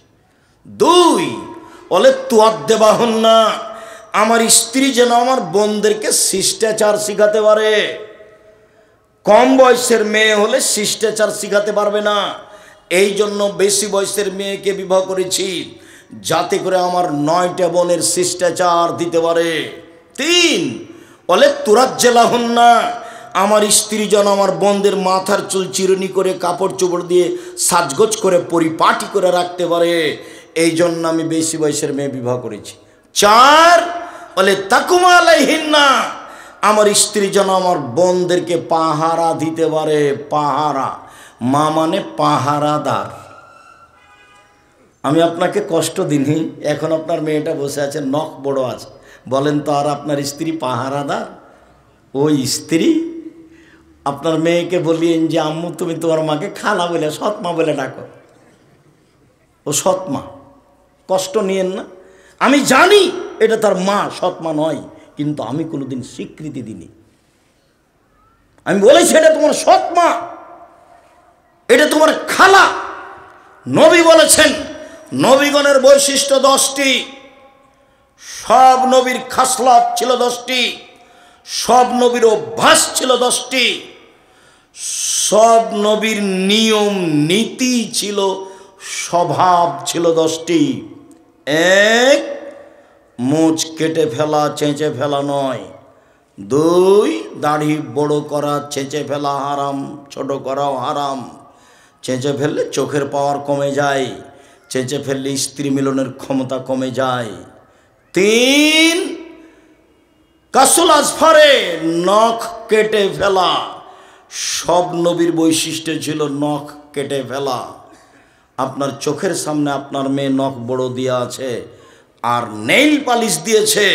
ইহুদি খ্রিস্টানদের পতিতালয়ের মেয়েদের বৈশিষ্ট্য হচ্ছে নখে নেইল পালিশ দেওয়া। ইহুদি খ্রিস্টানদের পতিতালয়ের মেয়েদের বৈশিষ্ট্য হচ্ছে নখে নেইল পালিশ দেওয়া আর কপালে টিপ দেওয়া। হিন্দুদের নীতি, হিন্দুদের মেয়েদের বিবাহ করার 10টি পদ্ধতি আছে, তার একটি পদ্ধতি হলো রাক্ষসী বিবাহ। মেয়ের বাপ বিবাহ দিবে না, ছেলেটা জোর করে বিবাহ করবে, কপালে টিপ দিতে পারলে বিবাহ হয়ে গেছে। টিপ দেওয়া প্রথা হিন্দুদের পক্ষ থেকে এসেছে। আমি পিতা, আমি মা। শিষ্টাচার কাকে বলে কেউ বুঝে না, শিষ্টাচার কাকে বলে। এমনি থাকে, খায়, পেশাব পায়খানা করে দিন কাটায়। শিষ্টাচার কেউ বুঝতে চায় না। শিষ্টাচার ঘোড়ার ডিম। আপনার স্ত্রী পাবনা শহরে একটা তরকারির বাটি কিনেছে, তরকারির বাটি, সেটা হলো রুই মাছ। এটা কোন শিষ্টাচার? আপনার স্ত্রী একটা আয়না কিনেছে, আয়না, মুখ দেখার, চোখ দেখার, সেটা হলো কাতল মাছ। এটা কোন শিষ্টাচার? আপনার স্ত্রী কিছু প্লেট কিনেছে, তাতে আছে চিংড়ি মাছ। এটা কোন শিষ্টাচার? আপনার বাচ্চার পেশাব পায়খানার জন্য একটা পট কিনেছেন, সেটা হলো ঘোড়া। এটা কোন শিষ্টাচার? আপনার বাড়িতে শোকেজে আপনার স্ত্রী পুতুল সাজিয়ে রেখেছে কাঁকড়া। এটা কোন শিষ্টাচার? আপনি আপনার পুতনির নাতনির জন্য ছেলের পক্ষ থেকে, মেয়ের পক্ষ থেকে তার জন্য পুতুল কিনে নিয়ে এসেছেন। হুজুরের বাড়িতে পুতুল আছে। এটা আবার কোন শিষ্টাচার? জাতির যদি রাস্তাঘাট করে দিতে না পারি, জাতির যদি স্কুল কলেজ করে দিতে না পারি, জাতিকে চূড়ান্ত সঠিক ধর্ম দিতে পারবো ইনশাআল্লাহ। ধর্মের ব্যাপারে জাতিকে ফাঁকি দিয়ে পরকাল হারাতে রাজি নেই, কোন সময় রাজি নেই আমি। ছবি, মূর্তি, পুতুল সর্বদা হারাম। রাসূল সাল্লাল্লাহু আলাইহি ওয়াসাল্লাম বলছেন, আল্লাহ তাআলা বলেছেন, ইন্নাল্লাহা হাররামাল খামরা ওয়াল মাইসিরা ওয়াল খিনজিরা ওয়াল আসনাম অফিরাতিন বায়াল আসনাম। যেই ভাষা দিয়ে মদ হারাম করা আছে, যেই ভাষা দিয়ে জুয়া হারাম করা আছে, যেই ভাষা দিয়ে সুর, শুকুর হারাম করা আছে, ওই ভাষা দিয়ে পুতুল কিনা হারাম ঘোষণা করা আছে। ওই ভাষা দিয়ে পুতুলের ব্যবসা হারাম ঘোষণা করা আছে। ভাষা একই, সবটারই হারামা। সুর হারামা, মদ হারামা, জুয়া হারামা, পুতুল হারামা, একই শব্দ, একটাই শব্দ দিয়ে হারাম করা আছে সব। কেমনে আপনার বাসায় পুতুল থাকতে পারে? এটা কেমনে শিষ্টাচার হয়? আমি এক মন্ত্রী এমপিকে বলছি, ভাইজান একটু মূর্তিটা নামাতে হবে ভাইজান, না হলে তো আমি এখানে বসতে পারবো না। তখন আমাকে বলছেন, আরে আমি খাঁটি আহলে হাদিস, তাই বলছে আমাকে। তখন তার পাশে বাঘের মূর্তি আছে। আমি বলছি, ভাইজান আমাকে মাফ করবেন, যদি আপনার এই সরানো সম্ভব না হয় তাহলে আমি চলে যাচ্ছি। তো আচ্ছা আচ্ছা ঠিক আছে বসেন, আমি সরাচ্ছি। সরিয়ে দিল, তখন আমি বসলাম। একজন মাওলানা নোয়াখালীতে এক বাড়িতে বসে আছে ঘরে। তো আমি দরজায় সালাম দিচ্ছি, আসসালামু আলাইকুম। তারপর ঘরে দেখছি সব ভেন্টিলেটার, বুঝেন আপনারা ভেন্টিলেটার বুঝেন, সব ঘোড়া। তো বলছি ইন্না লিল্লাহ, ভাইজান আমি এখানে যে বসবো না, যদি সম্ভব না হয় তাহলে আমি ফিরে যাব। বলে কী করতে হবে বলেন? বলে সব ভেন্টিলেটার ভেঙে দিতে। বলে ঠিক আছে তাই করছি। আপনি আমার বাসা থেকে ফিরে যাবেন মানে সব ভেন্টিলেটার ভেঙে ফেলে দিলাম। সব ভেঙে ফেলে দিয়েছে, তারপরে ঢুকেছে। একজন হুজুর আগে থেকে বসে আছে। রংপুরে না, এটা দিনাজপুর শহরে যারা নির্বাচনের মধ্যে ব্যস্ত থাকে, ওর অফিসে চতুর্দিকে মূর্তি আছে। তো মৌলানা সাহেব বসে আছেন। মৌলানা সাহেব মারা গেছেন সেদিনই, কণ্ঠ বন্ধ হয়ে গেছিল, বড় মৌলানা। তা আমি দরজায় সালাম দিচ্ছি, আসসালামু আলাইকুম, ইন্না লিল্লাহি ওয়া ইন্না ইলাইহি। ভাইজান আপনি এখানে যে, আরে আপনি মহাদ্দেশ মানুষ, এ কথা আমাকে বলছে। তা আমি ঘুরে বলছি, এই ছেলে চলো তো, রিক্সা কোথায়? আমার এখানে থাকা হবে না। আমি চলে গেলাম। কোথায় নিয়ে যে রাখলো, ও ঘরেই বসিনি আমি। অনেক দিন যে ঘরে বসতে দিয়েছে সেই খাটে আছে ময়ূর, ওটা না কাটা পর্যন্ত ঘরে বসিনি। আল্লাহ রাসূল ঢোকেননি সেই বাড়িতে। এর সাথে কোনো আপোষ নেই। কেমনে আপনার স্ত্রীটা কিনতে পারে? আল হাদিস তো বহু দূরের কথা। আল হাদিস এটা মুনাফিকি ছাড়া কিছুই নয়। পুতুলের সাথে আপনার আপোষ কি করে হলো? আপনি কি ইমানদারি দেখাতে চাচ্ছেন? কি হিসাব আপনার? কয় টাকার মালিক আপনি? কি বিবেচনা করেন? বাড়িতে ঢুকে যত ছবি, মূর্তি, পুতুল, কাঁকড়া আছে সবকে ভেঙে চৌচির করে ঘুমাতে হবে। তাহলে আপনি মুমিন বক্তব্য শুনেছেন, অন্যথা আপনি আমার বক্তব্যের সাথে মুনাফিকি করেছেন। আমার বক্তব্যের সাথে মুনাফিকি করে কোনো লাভ নেই। মুহাম্মদ সাল্লাল্লাহু আলাইহি ওয়াসাল্লাম বাড়িতে ঢুকলে ছবি, মূর্তি, পুতুল, কাপড় চোপড় যা থাকতো, যাতে ছবি থাকতো ছিঁড়ে ফেলে দিতেন, তারপরে ঢুকতেন। একথা আয়েশা রাদিয়াল্লাহু তাআলা আনহা বলেন, হাদিস বুখারী মুসলিম। যাওয়ার সময় একটা বই নেবেন, উপদেশ, একটা আলোচনা আছে ছবি মূর্তি, নিজে দেখেন। বইয়ের নাম উপদেশ, আলোচনার নাম ছবি ও মূর্তি। এর সাথে আপনার আপোষ ভালোবাসা কেন? আমাকে বলছে আব্দুর রাজ্জাক সাহেব, আমার আম্মাকে ভালোবাসি, সেই জন্য আমার আম্মার ছবি সুন্দর করে সাজিয়ে আমি অফিসে রেখেছি।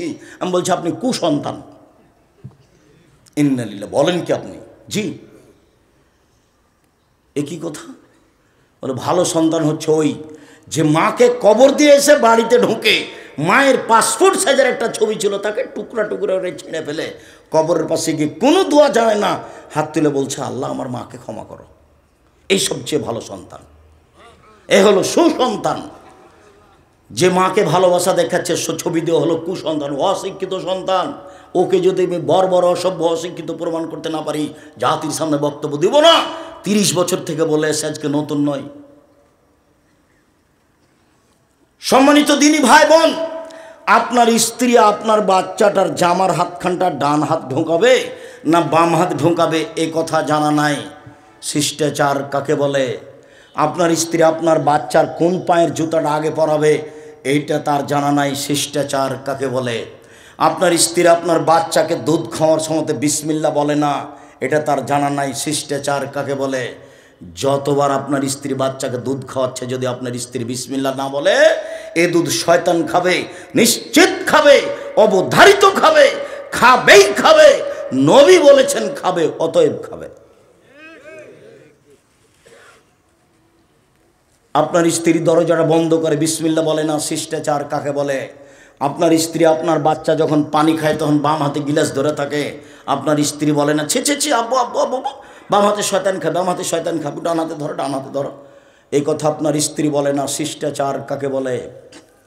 পেশাব পায়খানা যাওয়ার সময় আপনার স্ত্রী বলে না দোয়া পড়ে ঢোকো, শিষ্টাচার কাকে বলে? শোয়ার সময় ডান কাতে শয়, কথা আপনার স্ত্রী বলে না। শিষ্টাচার কাকে বলে? আম্মু আমাকে সালাম দিয়ে বাড়ি থেকে বের হও, আপনার স্ত্রী বলে না। শিষ্টাচার কাকে বলে? আম্মু বাড়িতে ঢোকার সময় সালাম দিয়ে ঢুকতে হবে, আপনার স্ত্রী বলে না। শিষ্টাচার কাকে বলে?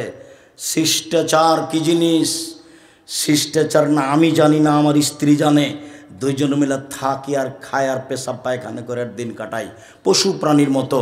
বুঝেও বোঝে না ওরা, অন্তর আছে বুঝে না, দেখেও দেখে না ওরা, চক্ষু আছে দেখে না, শোনেও শোনে না ওরা, কান আছে শোনে না। উলায়েকা কালা আনাম, তারা পশু প্রাণীর মতো, তারা গরু ছাগলের মতো, তারা কুকুর শৃগালের মতো, বালুমাজাল বরং তার চেয়ে খারাপ। আল্লাহ বলছে আমার আপনার জীবিকা নির্বাহ পশু প্রাণী কুকুর শৃগালের চেয়ে খারাপ।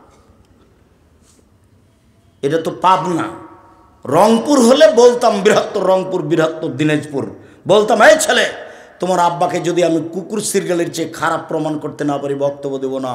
কিভাবে আব্দুর রাজ্জাক সাহেব? তোমার দাদা মরা 10 বছর হলো, তোমার দাদা 15 শতক জমি রেখে গেছে, তোমার বাপ নিবে 10 শতক, তোমার ফুফু নিবে 5 শতক, তোমার ফুফু নিবে বিকালে আর তোমার বাপ নিবে সকালে, এটা প্রমাণ করো দেখি।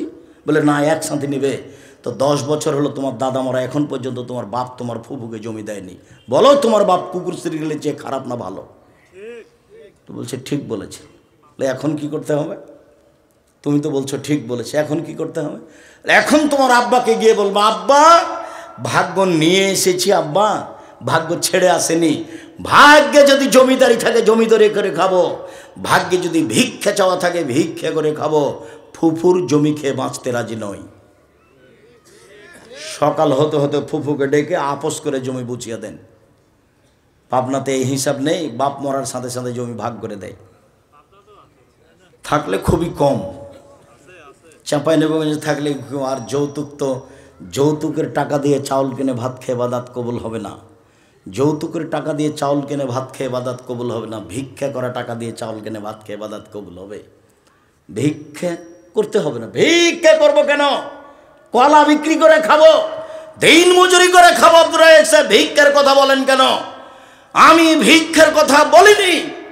তোমার বাপ তোমার শ্বশুর কাছে যৌতুক নিয়েছে, তোমার বাপের স্বভাব খারাপ, 24 ঘন্টার মধ্যে তোমার বাপকে টাকা ফেরত দিতে হবে। সাইকেল মোটরসাইকেল টাকা পয়সা খাটলা যা নিয়েছ নেহায়াত আল্লাহ হারাম, আগামীকাল সন্ধ্যা হতে হতে ফেরত দিতে হবে। পরের জিনিস নিয়ে মাতাব্বরি করো না, কাজ করে খাও।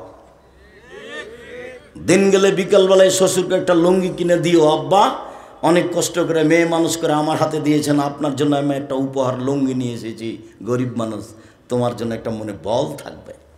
মানুষের টাকা নিয়ে দিন কাটাও কেন? সেটা তো হারাম।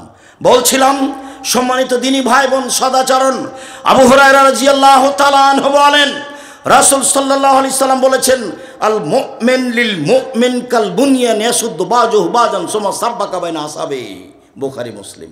আল্লাহ রাসূল বলছেন একজন মুমিন আর একজন মুমিনের সাথে এইরকম, একজন মুসলমান আর একজন মুসলমানের সাথে এইরকম। সুম্মা সাব্বাকা বাইনা আসহাবিহি, প্রাচীরের মতো, এইরকম প্রাচীরের মতো। তারপর প্রাচীর দেখাচ্ছেন, ডান হাতকে বাম হাতের আঙ্গুলের মধ্যে ঢোকালেন। দেখেন দেখেন মহিলারা দেখতে পাই কি না, আঙ্গুল যেমন একটা আর একটার মধ্যে ঢুকে গেল। সারা পৃথিবীর মুমিন মুসলমান এরকম একসাথে এইভাবে থাকবে। দেখেন একজন আর একজনকে মানতেই পারে না। আর ফেসবুক তো আমি চালাতে পারি না, আমি তোর মোবাইল রিং হলে খালি অন করতে পারি, আপনার নামটা আমি সেভ করতে পারি না, খালি আমি শুনি যে এগুলো মানুষে বলছে। মোমেন এইভাবে, এ কথা আল্লাহ রসুল উদাহরণ দিয়ে দেখাচ্ছে।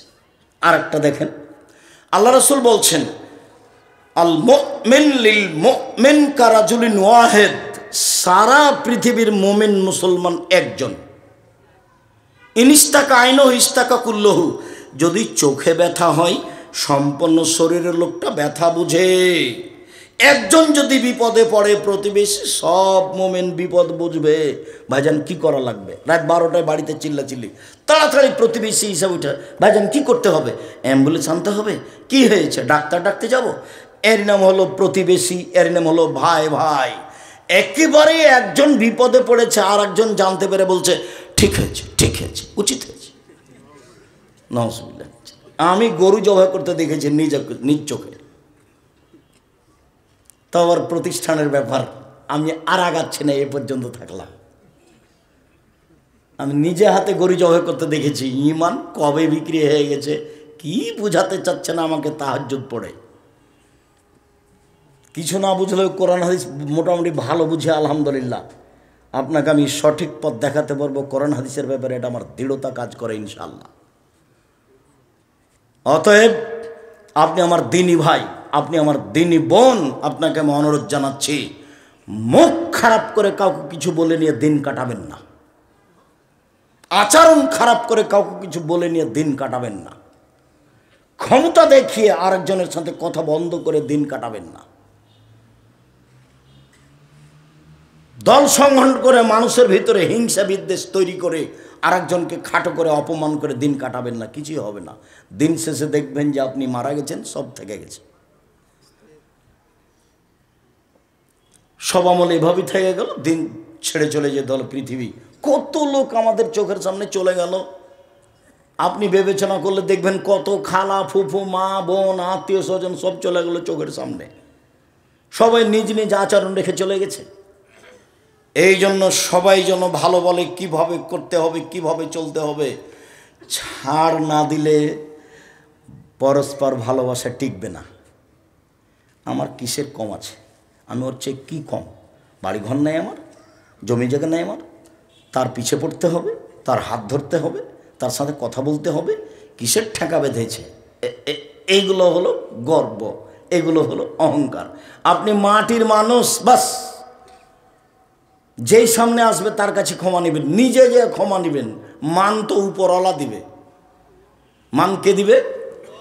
উপরওয়ালা দিবে। আপনাকে আবার আমি বলে কথা কষ্ট দিতে চাইনি। জামিয়া সালাফে প্রত্যেক দিন বিকালে আমি অনুমান করেছি 50,000 থেকে লাখ টাকা বিল লাগে প্রতিদিন। লেবার মিস্ত্রি, টিন মিস্ত্রি, কাঠ মিস্ত্রি, সিমেন্ট মিস্ত্রি, কত যে মিস্ত্রি আছে, প্রায় সব জমি কিনা, প্রায় সব কিনা। আর বেতন লাগে 32 লক্ষ টাকা মাসে, 32 লক্ষ। যে রূপগঞ্জে যে জমি মসজিদটা তৈরি হচ্ছে 2 একর জমির ওপরে, 6 বিঘা জমির ওপরে, যার একতলাতে 10,000 মানুষ সালাত আদায় করতে পারবে। সব জমিগুলো কিনা, 3 লক্ষ টাকা শতক আছে, 200 শতক, পুরো প্রায় 100 বিঘা জমি। তা আমি তো নিঃস্ব মানুষ, আমি তো কোনো ব্যবসা করি না। আমি হচ্ছি রাজশাহী চাঁপাইনবাবগঞ্জের কচুর পাতার পানি, টলমল টলমল এই পড়লো এই পড়লো এই পড়লো। আমি ব্যক্তিগত কিছু না। জামিয়া সালাফে কোনো বিত্তশালী দিয়ে চলে না। জামিয়া সালাফে বৈদেশিক কোনো পয়সা দিয়ে চলে না। জামিয়া সালাফে কোনো সংস্থা দিয়ে চলে না। জামিয়া সালাফে সরকারি অনুদানে চলে না। জামিয়া সালেফের রসিদ বহি বাহিরে ব্যবহার হয় না। কোনো শিক্ষক রসিদ নিয়ে আদায় করতে যাইতে পারবে না, নিষেধ আছে। রসিদ ধরা পড়লে তার জরিমানা হবে। বাস বেতন 25 তারিখ থেকে 1 তারিখের মধ্যে বেতন পাবে, নিয়ে যাবে, সংসার করে খাবে, এসে ক্লাস নেবে। এটা হলো জামিয়া সালাফে। আলহামদুলিল্লাহ চলছে। যার নিচে তেমন কিছু নেই, নিঃস্বের ওপরে আল্লাহর উপরে ভরসা করেন, নত হয়ে চলতে শিখেন, আল্লাহ আপনার প্রতি দয়া করবেন, যখন তখন সব সহজ হয়ে যাবে।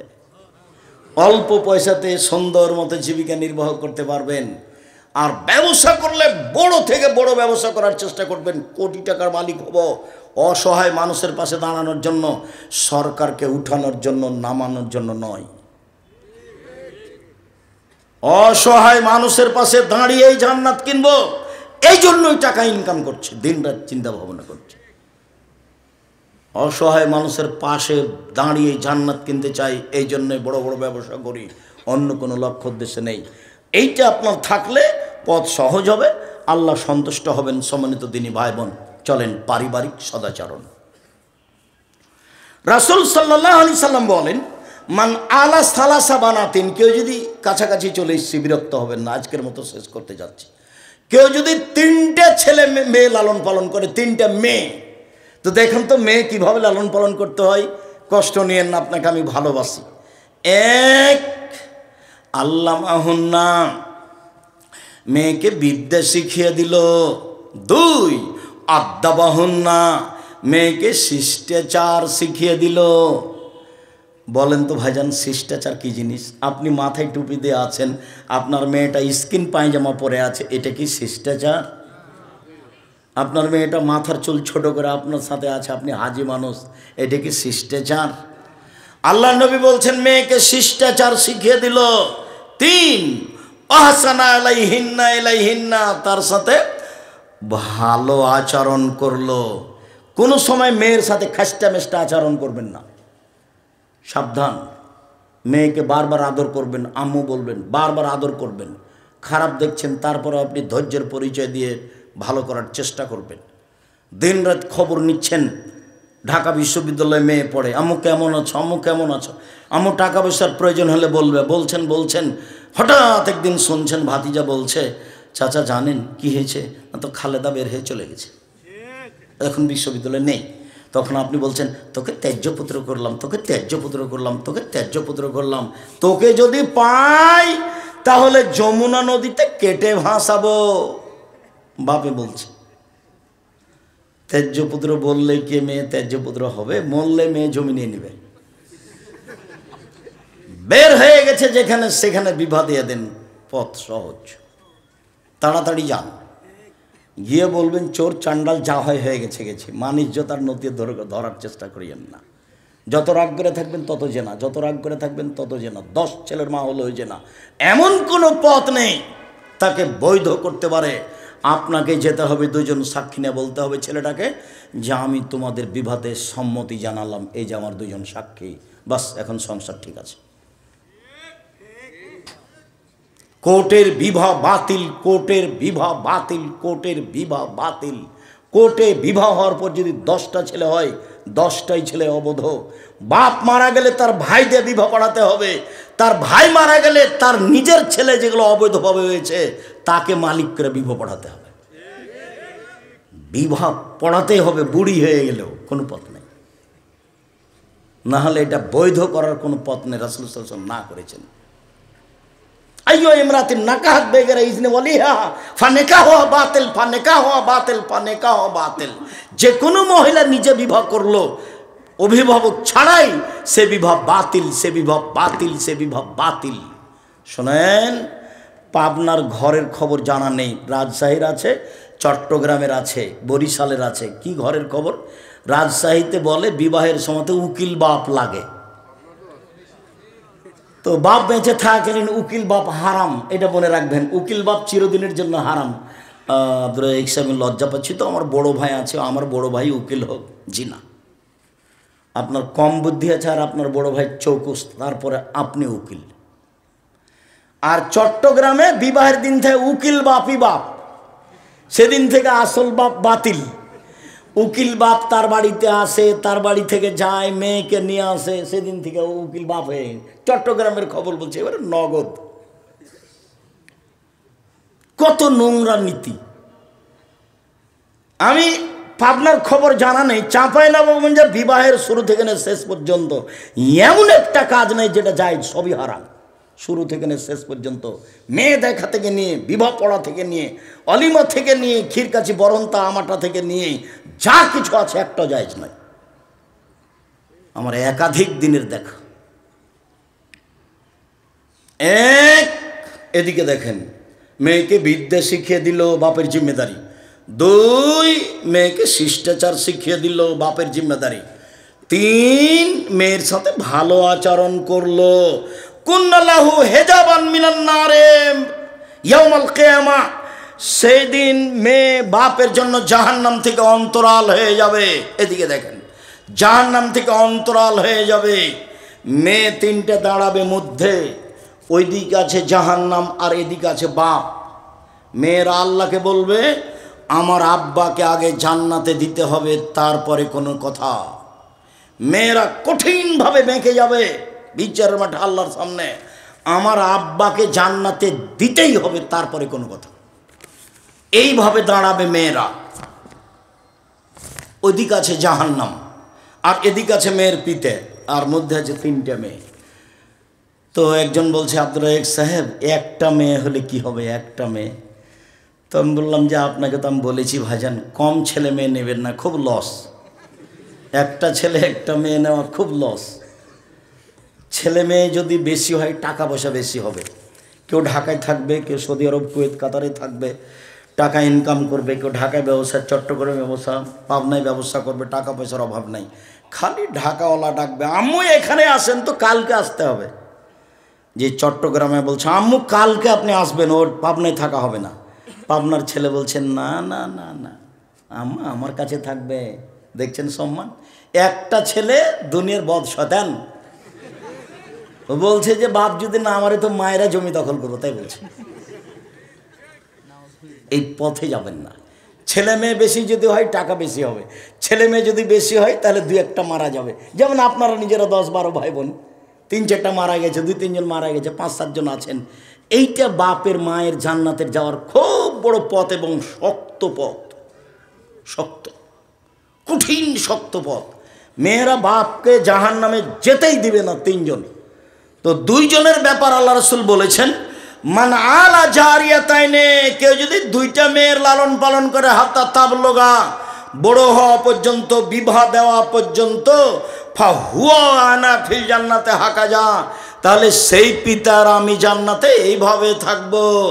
বাবা অলস্তা মধ্যমা আঙ্গুল এবং তর্জনী জমা করে দেখালেন।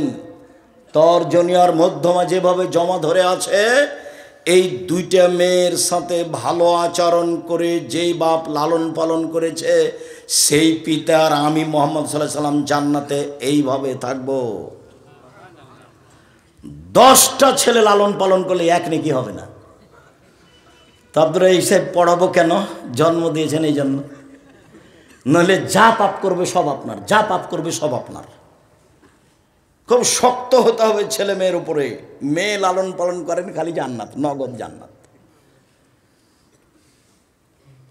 মেয়ের সাথে সদাচরণ, কোনো সময় মেয়ের সাথে খাস্টা মেস্টা আচরণ করবেন না। মেয়েকে মারতে যাবেন না। মেয়ে বের হয়ে চলে গেলে মন খারাপ করবেন না, গিয়ে বিবাহ দিয়ে দেন। রাগ করে যে কয়েক ঘন্টা আছেন, সে কয়েক ঘন্টা বিপদ। মেয়েকে বিশ্ববিদ্যালয়ভাবে পড়াতেই হতো না। আর ডাক্তারি শিখাবেন মেয়েকে। মাথার বুদ্ধি তো ভালো, কিন্তু ডাক্তারের, মহিলা ডাক্তারের ব্যবস্থা না থাকলে হবে? আপনি খোঁজ খবর নিয়ে দেখেন তো, অনেকগুলি ছেলের সাথে আপনার মেয়েও থাকে।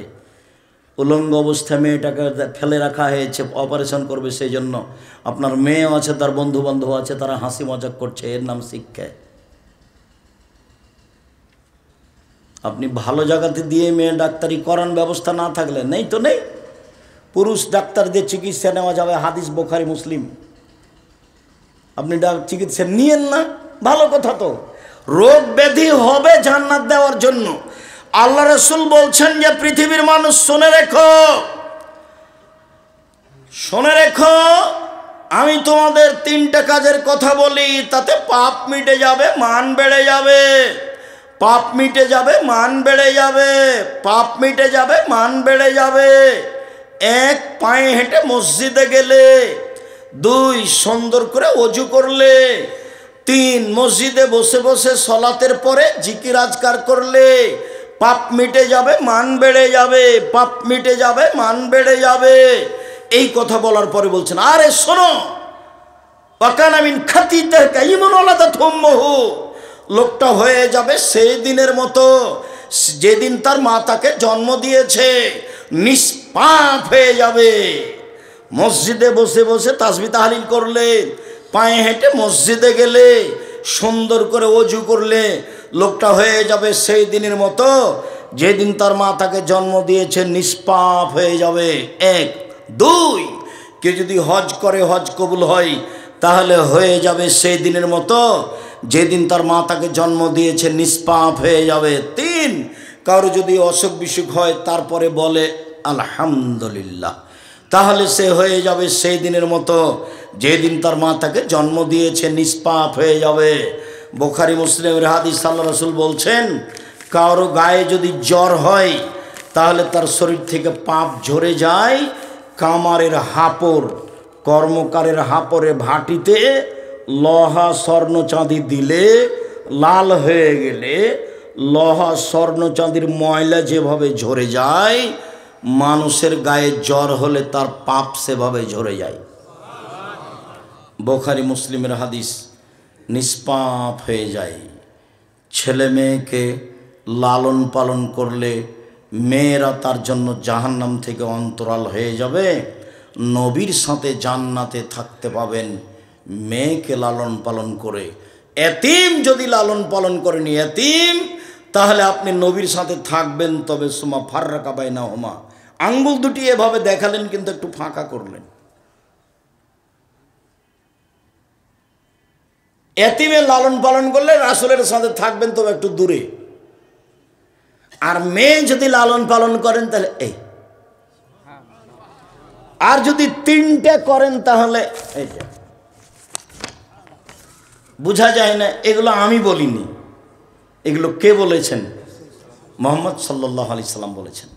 দেখেন আপনি উপদেশ বইয়ে সদাচরণ নারীদের সাথে শুনুন, পারিবারিক সদাচরণ কয়েকটা, শেষের দিকে চলে আসলাম। পারিবারিক সদাচরণ। আয়েশা রাদিয়াল্লাহু তাআলা আনহা বলেন, রাসূল সাল্লাল্লাহু আলাইহি সাল্লাম, আমি একটা গিলাসে পানি পান করে রাসূলের হাতে দিতাম, ওয়ানা হাইজ, তখন আমি ঋতুবতী। ফায়াদাও ফাহু ফি মাওদিফিয়া, দেখি তিনি গিলাসটা হাতে করে ওইখানে মুখ লাগিয়েছেন যেখানে মুখ লাগিয়ে আমি পানি পান করেছি। স্ত্রীর সাথে সদাচরণ।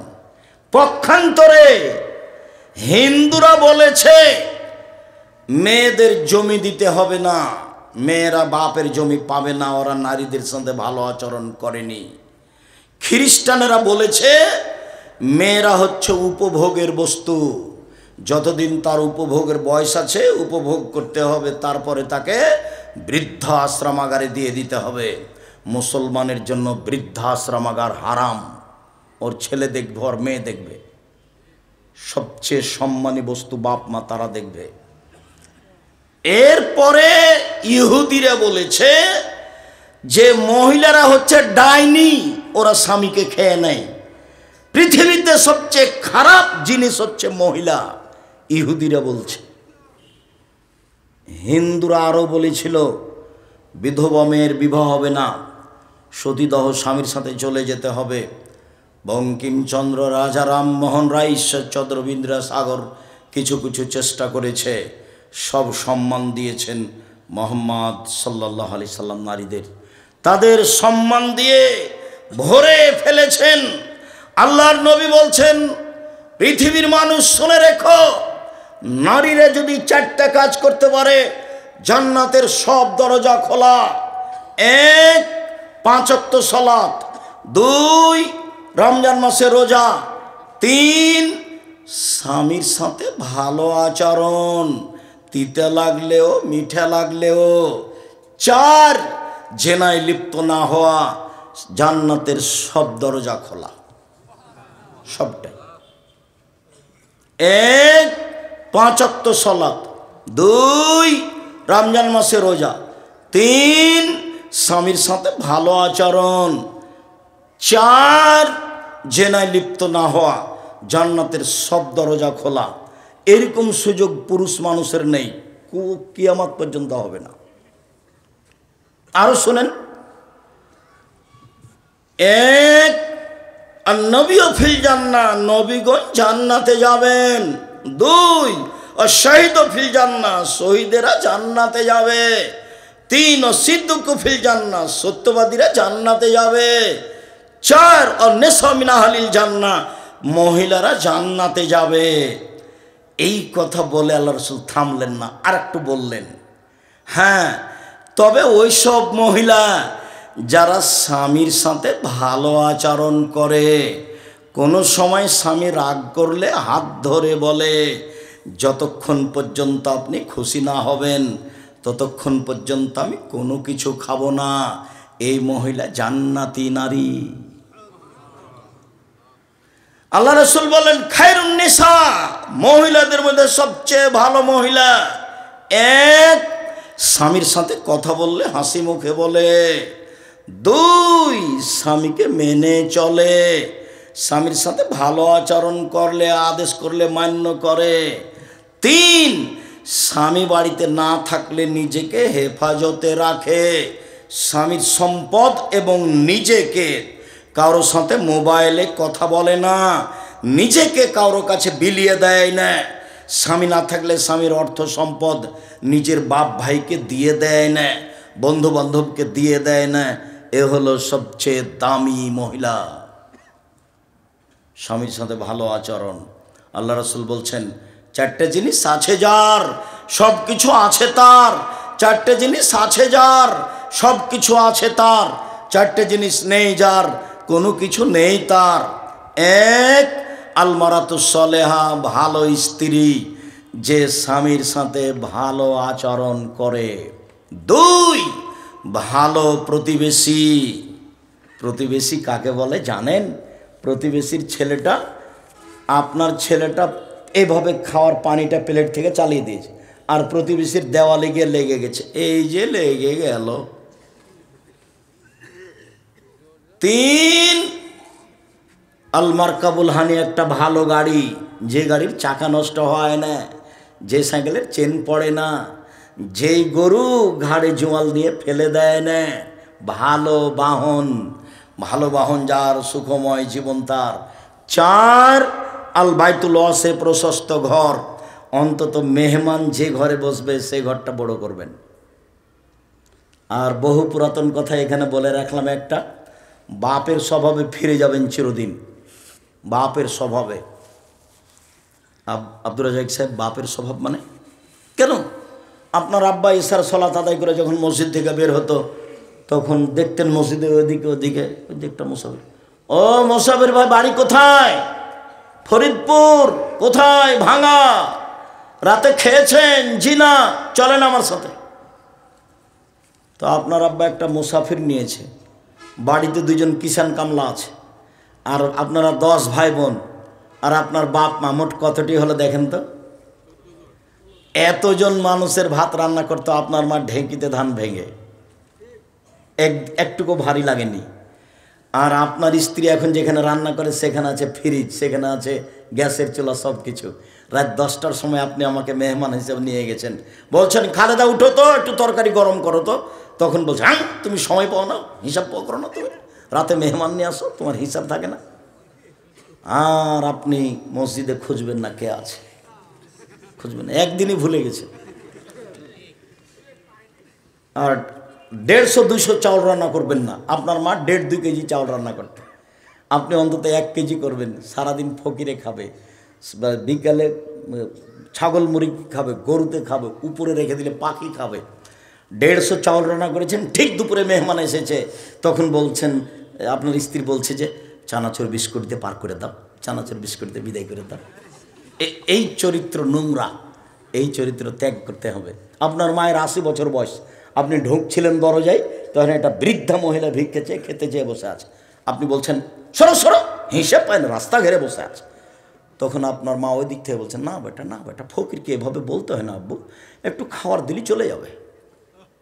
আপনার আম্মা এই কথা বলছেন আর আপনি এই কথা বলছেন। স্বভাব ত্যাগ করেন। আপনার স্ত্রীকে মায়ের স্বভাবে ফিরে যেতে হবে, ফকির মিসকিনকে খেতে দিতে শিখতে হবে। আপনাকে আপনার পিতার স্বভাবে ফিরে যেতে হবে, অসহায় মানুষকে খেতে দেওয়া শিখতে হবে। যারা আপনারা ব্যবসায়ী, কাজের লোককে বলে দিবেন, এই শোনো, গাড়িতে ওঠার আগেই 20 টাকার নোট সব খুচরা রাখবা। ছেলেরা শুনো, তোমার মাকে বলে দিবে, আম্মা আমি যখন বাড়ি থেকে বের হবো তখন আমাকে 50 টাকা 100 টাকা খুচরা টাকা দিবেন আম্মা। যখনই ফকির সামনে আসে তখন আপনি বলেন মাফ করো, মাফ করো। এই কোন স্বভাব? আপনি যদি 10 টাকার নোট 500 টাকা নেন তো সারাদিন দিয়ে শেষ করতে পারবেন না। ড্রাইভারকে বলে রাখবেন, আমার গাড়ি কোনো সময় যেন খুচরা টাকা থেকে খালি না হয়, 3 দিন আগে আমাকে বলবে। আমার গাড়ির সামনে থেকে কোনো ফকির যেন ফিরে না যায়।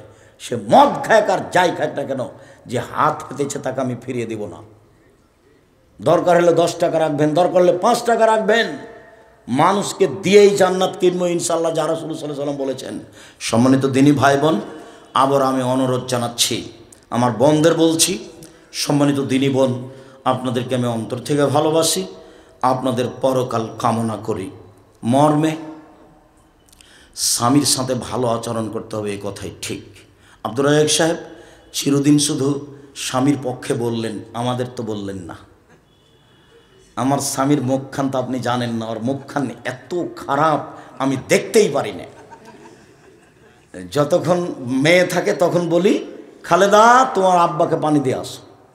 বৌমা যখন থাকে তখন বলি, হামিদা তোমার শ্বশুরকে পানি দিয়ে আসো।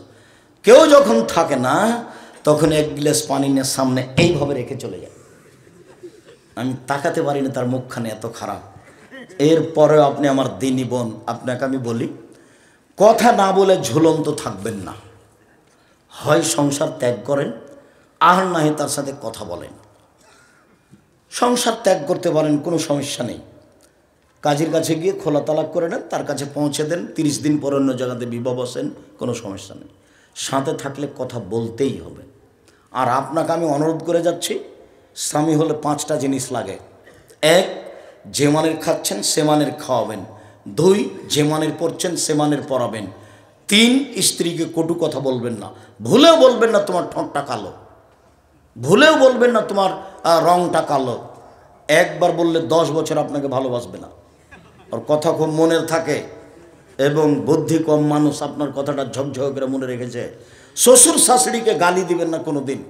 একদিন যদি শ্বশুর শাশুড়িকে গালি দেন, জীবনে আর আপনাকে কোনো দিন ভালোবাসবে না। শ্বশুর শাশুড়িকে সম্মান দিয়ে কথা বলবেন। শ্বশুরের বাড়িতে গিয়ে শাশুড়ির সাথে শ্বশুরের সাথে খাস্টা মেস্টা আচরণ করবেন না। আজ থেকে যদি এরকম কথা আমি জানতে না পারি, আপনি করেন না। আপনাকে আমি অনুরোধ জানাচ্ছি, যান্ত্রিক যুগ যারা আমার সামনে আছে, যন্ত্রের মাধ্যমে যেখানে যারা সময় অবগত হবে, সব দিনই ভাই বোনকে অনুরোধ জানাচ্ছি, শ্বশুর শাশুড়ির সাথে ভালো আচরণ করতে হবে, এরাই বাপ মা। শ্বশুর শাশুড়ির সাথে সম্মান দিয়ে চলতে হবে, এরাই বাপ মা।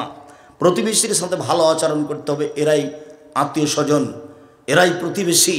এরা ভালো তো আমি ভালো, এরা খারাপ তো আমি খারাপ, আমি ভালো তো এরা ভালো, আমি খারাপ তো এরা খারাপ, এই হিসাব করতে হবে।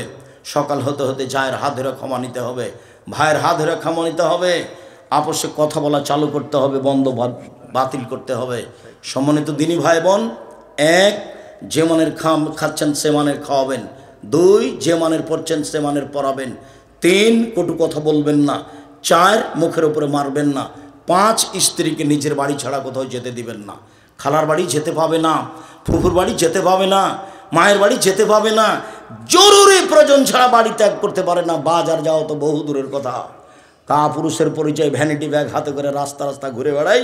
এই দোকানদার এক গুতা মারে, ওই দোকানদার এক গুতা মারে। টাকা আপনি দিয়েছেন, মোহর আপনি দিয়েছেন, লোকে মারে গুতা। আপনাকে একটা খারাপ লাগে না? আপনার একটা আত্মমর্যাদা থাকা দরকার। আত্মমর্যাদা নিয়ে মানুষের মতো মানুষ হয়ে ভারাত্ম বজায় রেখে মানুষের সাথে সদাচরণ করে, স্ত্রীর সাথে সদাচরণ করে, স্ত্রীকে বাড়িতে রেখে বাকি সময় জীবন কাটানোর চেষ্টা করুন। আল্লাহ আমাদের তৌফিক দান করুক, আল্লাহুম্মা আমিন। আল্লাহ আমাদের যারা মারা গেছে তুমি তাদের কবরের শাস্তি মাফ করো। বড় প্রতিষ্ঠান নয়, সারা বাংলাদেশ জুড়ে তারা মক্তব পরিচালনা করতে চায়। মসজিদ ভিত্তিক শিক্ষা কার্যক্রম এখন পর্যন্ত 450 মসজিদে মক্তব চলে। জামিয়া সালেফা আল ইতেসাম পত্রিকা বের করে 50টা প্রশ্নের উত্তর আছে। 12 জন বড় বড় মুফতি দিয়ে ফতোয়া দেখা হয়। জামিয়া সালাফে রয়েছে অনলাইন আল ইতেসাম টিভি। সবসময় আপনারা আমাদের বক্তব্য অনলাইন আল ইতেসাম টিভিতে অবগত হতে পারবেন। যাওয়ার পূর্বে সকল দিনী ভাই বোনকে আমাদের ওই বইগুলো সংগ্রহ করার জন্য অনুরোধ জানাচ্ছি। আমার বোনেরা আপনারা সংগ্রহ করবেন। কেন এই নির্যাতন, কি তার প্রতিকার। বেগম রোকেয়ার ব্যাপারে বই লেখা হয়েছে। বইয়ের নাম হচ্ছে কেন হব অবরোধবাসিনী, শিক্ষা বনাম জাহেলিয়াত। আপাতত 1 থেকে 10 পর্যন্ত শিক্ষাকে নাকচ করা হয়েছে। ওমা তোমার আকাশ তোমার বাতাস, সবচেয়ে বদ মানুষ ঠাকুর বললে এই কথা। ও কালিমা তোমার আকাশ, ও কালিমা তোমার বাতাস। আমার ছেলে মেয়ে সকালে বলবে স্কুলে, এটা হতে পারে না। 30 বছর আগে আমি নাকচ করেছি। আমি বলেছি এই দেশে কোনো শিক্ষিত মানুষ শিক্ষামন্ত্রী হয়েছে যাবৎ আমার জানা নেই। ঠাকুর এদেশের সবচেয়ে বড় খারাপ মানুষ। ঠাকুর ইংরেজদের দালাল, ঠাকুর বিশ্ববিদ্যালয়ের শত্রু, ঠাকুর বাঙালিদের শত্রু, ঠাকুর জাতির শত্রু। ঠাকুরের গান চলে আমার দেশে। ও তোমার আকাশ, ও তোমার বাতাস, ও কালিমা তোমার আকাশ, ও কালিমা তোমার বাতাস। ঠাকুর বারবার বলে কালিমা তোমার আকাশ। আমি বলেছি তোর বাপের আকাশ। সেকালে সিলেটে 5,000 কোটি টাকার মামলা হয়। যখন আমি কাঠগড়ায় উঠলাম, জজ আমাকে বলল আপনি পিস টিভির আলোচক। আমি বললাম জি হ্যাঁ। তিনি বললেন আপনার মামলা আমি খারিজ করে দিলাম। প্রথম দিনই তিনি কেটে দিয়েছেন। আমি ঠাকুরের বদনাম করলাম কি? আমি বলেছি ঠাকুর বলেছে ও কালিমা তোমার আকাশ, ও কালিমা তোমার বাতাস। আমি বলেছি তোর বাপের আকাশ। আকাশ কার? আল্লাহ। বাতাস কার? আল্লাহ। ও বিশ্ববিদ্যালয়ে, ঢাকা বিশ্ববিদ্যালয়ের শত্রু, ও বাঙালিদের শত্রু, ও হচ্ছে খ্রিস্টানদের দালাল। যখন আমাদের দিনী ভাই বোন জেল হাজতে আছে ইংরেজদের যুগে, তখনও লন্ডনে দালালি করে। সে আমার বন্ধু হয়। তার মুখের গান আমার ছেলে মেয়ে দিন রাত বলে। এটা আমি আব্দুর রাজ্জাক বিন ইউসুফ 1 মিনিটের জন্য কোনোদিন মেনে নিনি। আমার ছেলে মেয়েকে আমি এখানে একদিনের জন্য যেতেও দিইনি। শুক্রিয়া, জাযাকুমুল্লাহ খায়র। আমি আপনাদেরকে হকের উপরে চলার জন্য আন্তরিকভাবে অনুরোধ জানাচ্ছি। সম্মানিত দেশবাসী, সম্মানিত এলাকাবাসী, সম্মানিত পাবনা জেলার দিনী ভাই বোন, আমি আপনাদেরকে রাসূলের পদ্ধতি অনুযায়ী বাকি জীবন পরিচালনা করার জন্য, পরিবারের উপরে শক্ত হয়ে পরিবারকে সুন্দর করার জন্য, আল্লাহকে সন্তুষ্ট করার অনুরোধ জানিয়ে আপাতত এখানে কথা শেষ করলাম। যাওয়ার পূর্বে বই পুস্তক অবশ্যই সংগ্রহ করবেন। এইগুলো জামিয়া সালাফের পক্ষ থেকে বিশেষভাবে ইতেসাম পত্রিকা, জামিয়া সালাফের মুখপাত্র আপনারা নিজেরা পয়সা খরচ করে আল ইতেসাম পত্রিকা বের করেন, লক্ষ লক্ষ টাকা খরচ করে। যেগুলো বই আছে অন্য, সেগুলো আমি নিজের বই আমি নিজে টাকা পয়সা খরচ করে করি। আল ইতেসাম পত্রিকা আপনাদের টাকা দিয়ে বের করি। আল ইতেসাম পত্রিকায় 50টা প্রশ্নের উত্তর আছে। নিজে পয়সা দিয়ে বের করেন, নিজে দেখবেন। লক্ষ লক্ষ টাকা খরচ করেন, আপনি না দেন আপনার কোনো ভাই দেয়। অতএব 30 টাকা দিয়ে পত্রিকা একটা নিয়ে যাওয়ার চেষ্টা করবেন। আল্লাহ তৌফিক দান করুক, আল্লাহুম্মা আমিন। আব্দুর রাজ্জাক সাহেব, হুজুর, আমার প্রশ্ন হলো মহিলাদের ইতিকাফে বসার সঠিক নিয়ম কি? মহিলারা জুমা মসজিদে যাবে ব্যবস্থা থাকলে, না থাকলে যাবে না। ইতিকাফ নেই। পাড়ায় একজনকে ইতিকাফ করতে হবে, নইলে পাড়ার লোক গুনাহগার হবে, কথা মিথ্যে। জুমার দিন খুতবার সময় বসার আদব বা সঠিক নিয়ম কি? যেভাবে বসেন পা উঠিয়ে বসবেন না, পা উঠিয়ে বুকের সাথে লাগে এভাবে বসবেন না। 4 জানও বসেন এইভাবে বসেন, বা হাঁটু গেড়ে আত্মাহত বসার বৈঠকে বসেন, তবে হাঁটু উঠিয়ে এভাবে বসবেন না। বোঝা গেল না মনে হয়?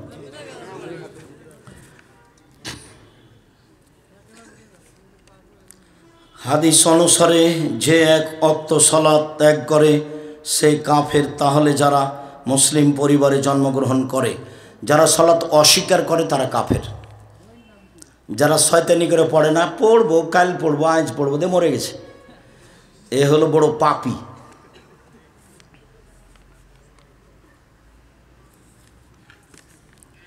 আমার বউকে আমি প্রতি মাসে তার বাপের বাড়ি নিয়ে যেতাম, 2-3 দিন করে থেকে আসতাম।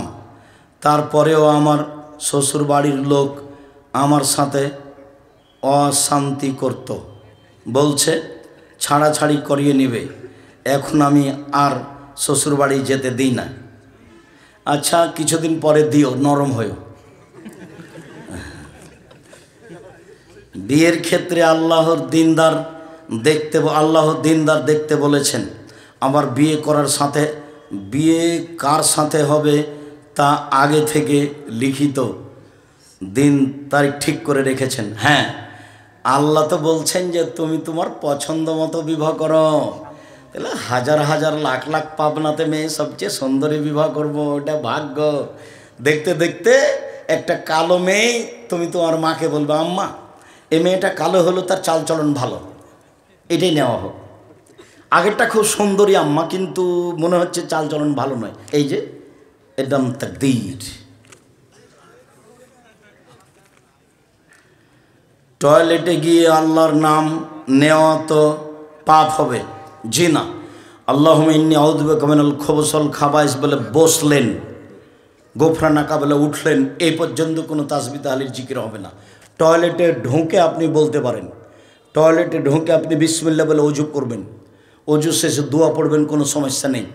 নিষেধ কোন সময় পর্যন্ত বলেন তো? বসা থেকে নিয়ে উঠা পর্যন্ত। এখনকার টয়লেট তো আপনার শহর ঘরের চেয়ে সুন্দর। নাভির নিচের লোম যদি 40 দিনের কাটা না হয়, আল্লাহর নবী বলেছেন নখ ছোট করতে হবে, বগলের লোম উঠিয়ে ফেলতে হবে, নারী পুরুষ একই হুকুম। নিচের লোম পরিষ্কার করতে হবে, ঊর্ধ্বেটা 40 দিন করতেই হবে, নইলে গুনাহগার হবে। নারী পুরুষ একই হুকুম, যেভাবে সহজ, যেভাবে সম্ভব।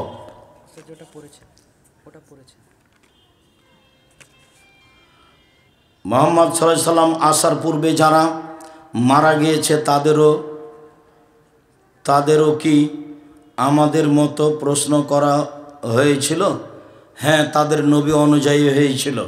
আমাদেরটাই আমরাকে যেটা জিজ্ঞাসা করা হবে সেটাই জিজ্ঞাসা করা হবে, এ কথা আল্লাহ রাসূল স্পষ্ট করে বলেননি। আমার শ্বশুর শাশুড়ির আমার বিয়ের আগে আলাদা হয়েছে। আমার বিয়েতে শুধু শাশুড়ি ছিল, বিয়ে কি জায়েজ? কেন, তোমার চার শ্বশুর ছিল না? তোমার চার শ্বশুর থেকে না থাকলে বিবাহ আবার পড়াতে হবে। আর না হলে দেখো, তোমার শ্বশুর যদি না থাকে তাহলে ওই মেয়ের আর ভাই আছে নাকি, তারা মেম্বার চেয়ারম্যান তো অনেক পরে। ওরা তো অমুসলিমের, যখন কেউ অভিভাবক নেই তখন সরকারি নেতা অভিভাবক, তখন ফুফাতো ভাই হতে পারবে না, নিজের ভাই চাচারা হতে পারবে, দাদারা হতে পারবে, না হলে নিজের বংশের মধ্যে আসতে হবে। এশার সালাতের পরে বেতের সালাতের সময় যে হাত তুলে দোয়ায়ে কুনুত পড়া হয়, এই হাত তুলে দোয়া করা সহিহ হাদিস আছে কি? আছে, হাদিস গ্রহণযোগ্য। মাঝে মধ্যে উঠাবেন, কোনো দিন দোয়ায়ে কুনুত পড়লেই হাত উঠাতে হবে, এই নীতি বাতিল। কেউ যদি কোনো দিন দোয়ায়ে কুনুত পড়তে চায় তাহলে বেতের সালাতে পড়বে, বেতের পড়লেই কুনুত পড়তে হবে এই কথা ঠিক নয়। কেউ যদি কোনো দিন দোয়ায়ে কুনুত পড়তে চায় তাহলে বেতের সালাতে পড়বে, হাত তুলেও পড়তে পারে, হাত বেঁধেও পড়তে পারে, দুটাই সহিহ হাদিস। কেউ যদি কোনো দিন দোয়ায়ে কুনুত পড়তে চায় তাহলে বেতের সালাতে পড়বে। দোয়ায়ে কুনুত পড়ে না 2-4 মাস পড়ে না, আল্লাহ রাসূল শুধু রমজানে পড়তেন। সংবিধান পরিবর্তন করে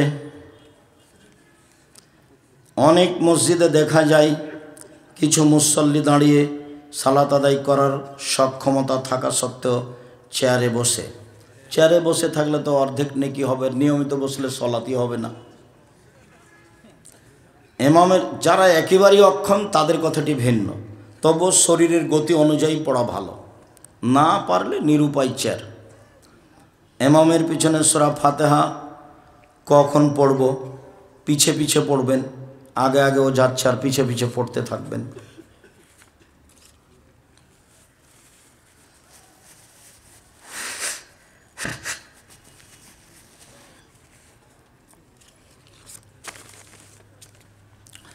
সূরা ফাতিহা না পড়লে সালাত হবে না, জি হবে না, এটাই ঠিক।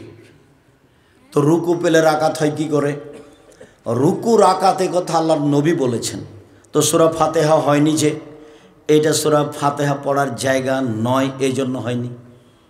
তবু রাকাত হবে কি করে? নবী বলেছেন এই জন্য। কেউ যদি সূরা ফাতিহার জায়গাতে সূরা ফাতিহা না পড়ে সালাত হবে না, এই কথাই ঠিক। শুধু ফরজ ইবাদত করলে জান্নাত পাওয়া যাবে, যাবে আশা করা যায়। সুন্নাত পড়ার চেষ্টা করেন, বিপদে পড়লে ওগুলো রক্ষা করবে। সন্তানকে সুন্নতে খাতনা দিয়ে অনুষ্ঠান করা যাবে না। সুন্নতে খাতনা অনুষ্ঠান দাওয়াত খাওয়া যাবে না, যাবে না। খাতনার কোনো অনুষ্ঠান নেই। আকিকার করতে পারেন, 7 দিনের দিনে আকিকা দিতে হবে, 14 দিনে নয়, 21 দিনে নয়। আকিকার সাথে কুরবানির কোনো সম্পর্ক নাই। আকিকার ছাগল কানা হোক, ন্যাংড়া হোক, 2 মাসের হোক, আপনার খালি জানে আছে। বাপের জিম্মেদারি 7 দিনের দিন করতেই হবে। প্রয়োজনে ভিক্ষা করে আকিকা দিতে হবে, ওটা বাপের জিম্মেদারি। আর কুরবানি তো নেকির কাজ। নেকি তো অনেক বড় নেকি, যা দিয়ে জান্নাত পাওয়া যায়। তো কুরবানি মানে চোখ দেখো রে ঝকঝকে কিনা, কান দেখো ঝকঝকে কিনা, পা দেখো ঝকঝকে কিনা, লেজ দেখো ঝকঝকে কিনা, মোটা তাজা আছে কিনা, সব কুরবানিতে। কুরবানি একেবারে ঝকঝকে প্রাণী হতে হবে, ও দিয়ে জান্নাত পাওয়া যায়। এখন আপনারা গোস্তের তালে ঘুরছেন, আমি কি করি? আমি ভাগে টাগে যাইনি কোনো দিন, ভাগের পাতায় আমি কোনো দিন পড়ি না। আপনি কষ্ট নেন না, আপনাকে আমি অনেক ভালোবাসি। টাকা আছে, আপনি উট কুরবানি দেন, টাকা কম আছে গরু কুরবানি দেন, তার চেয়ে কম আছে খাসি দেন, তার চেয়ে কম আছে ছাগি দেন, তার চেয়ে কম আছে ভেড়া ভেড়ি দেন। রাসূলের পদ্ধতিতে আসেন, পরিবারে একটা করেন, জান্নাত হবে। উপহার নেই, উপহার অবৈধ, অন্যদিন হাদিয়া। কোনো মহিলা যদি অজু করে অন্য পর পুরুষের সামনে বেপর্দার সহিত দেখা করে, তাহলে তার অজু থাকবে? জি। মাথা থেকে কাপড় পড়ে গেলে অজু নষ্ট হয় না। বাচ্চাকে দুধ খাওয়ালে অজু নষ্ট হয় না। হাঁটুর উপরে কাপড় চলে গেলে অজু নষ্ট হয় না। কুকুরে কাপড় ছুঁয়ে নিলে অজু নষ্ট হয় না। গোসলখানায় পরনের কাপড় খুলে রেখে আর একটা পরলে অজু নষ্ট হয় না।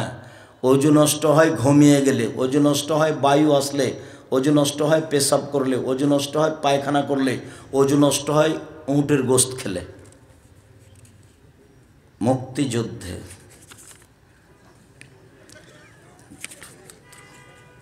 কোনো প্রকার রাজনীতি, আরবি শিক্ষা দিয়ে কি টাকা নেওয়া যাবে? জি যাবে। এগুলো তো অনেক লম্বা। মাঝে মাঝে সালাতের মধ্যে আল্লাহ রাসূল সাল্লাল্লাহু আলাইহি সাল্লাম নিয়ে খারাপ চিন্তা ও খারাপ ভাবনা হয়। নাউজুবিল্লাহ পড়বেন, যতবার আসবে নাউজুবিল্লাহ মিন জালিক, নাউজুবিল্লাহ মিন জালিক। সালাতের মধ্যে রাফুল ইয়াদান বা হাত উত্তোলন সম্পর্কে জি সব সহিহ হাদিস।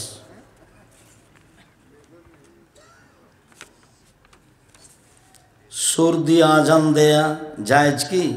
কণ্ঠ জোরে হতে হবে, এইটাই কথা আজানে। আন্দা বে সৌতান, সবচেয়ে উঁচু কণ্ঠ যার, সে আজান দেবে। দাঁড়িয়ে খাবার খাওয়া এবং পানি পান করা যায়, তবে সুন্নাত হলো বসে। আল্লাহ রাসূল নিয়মিত বসেই পান করেছেন। জমজমের পানি দাঁড়িয়ে পান করেছেন। স্ত্রীর সাথে মিলনের সময় শারীরিক সময় বাড়ানোর জন্য ঔষধ খাওয়া জায়েজ কি না? এগুলো তোমাদের পারিবারিক বিষয়, এগুলো জিজ্ঞাসা করো কেন? আমি যদি অনলাইনে একটি ওয়েবসাইট তৈরি করে দিই, সেই ওয়েবসাইটে যদি অন্য কেউ কোনো খারাপ ভিডিও ছাড়ে বা ওই ওয়েবসাইটে দিয়ে খারাপ কিছু করে, তোমার নিয়তে না থাকলে হলো, তবে এগুলো থেকে বেঁচে থাকার চেষ্টা করবেন। শুকরিয়া, জাযাকুমুল্লাহ খায়ের। আমি সকল দিনই ভাই বোনের সার্বিক কল্যাণ কামনা করে, দেশবাসী এলাকাবাসীর কল্যাণ কামনা করে বলে, আল্লাহ তুমি আমাদের এই দেশে নিরাপদে বসবাসের সুযোগ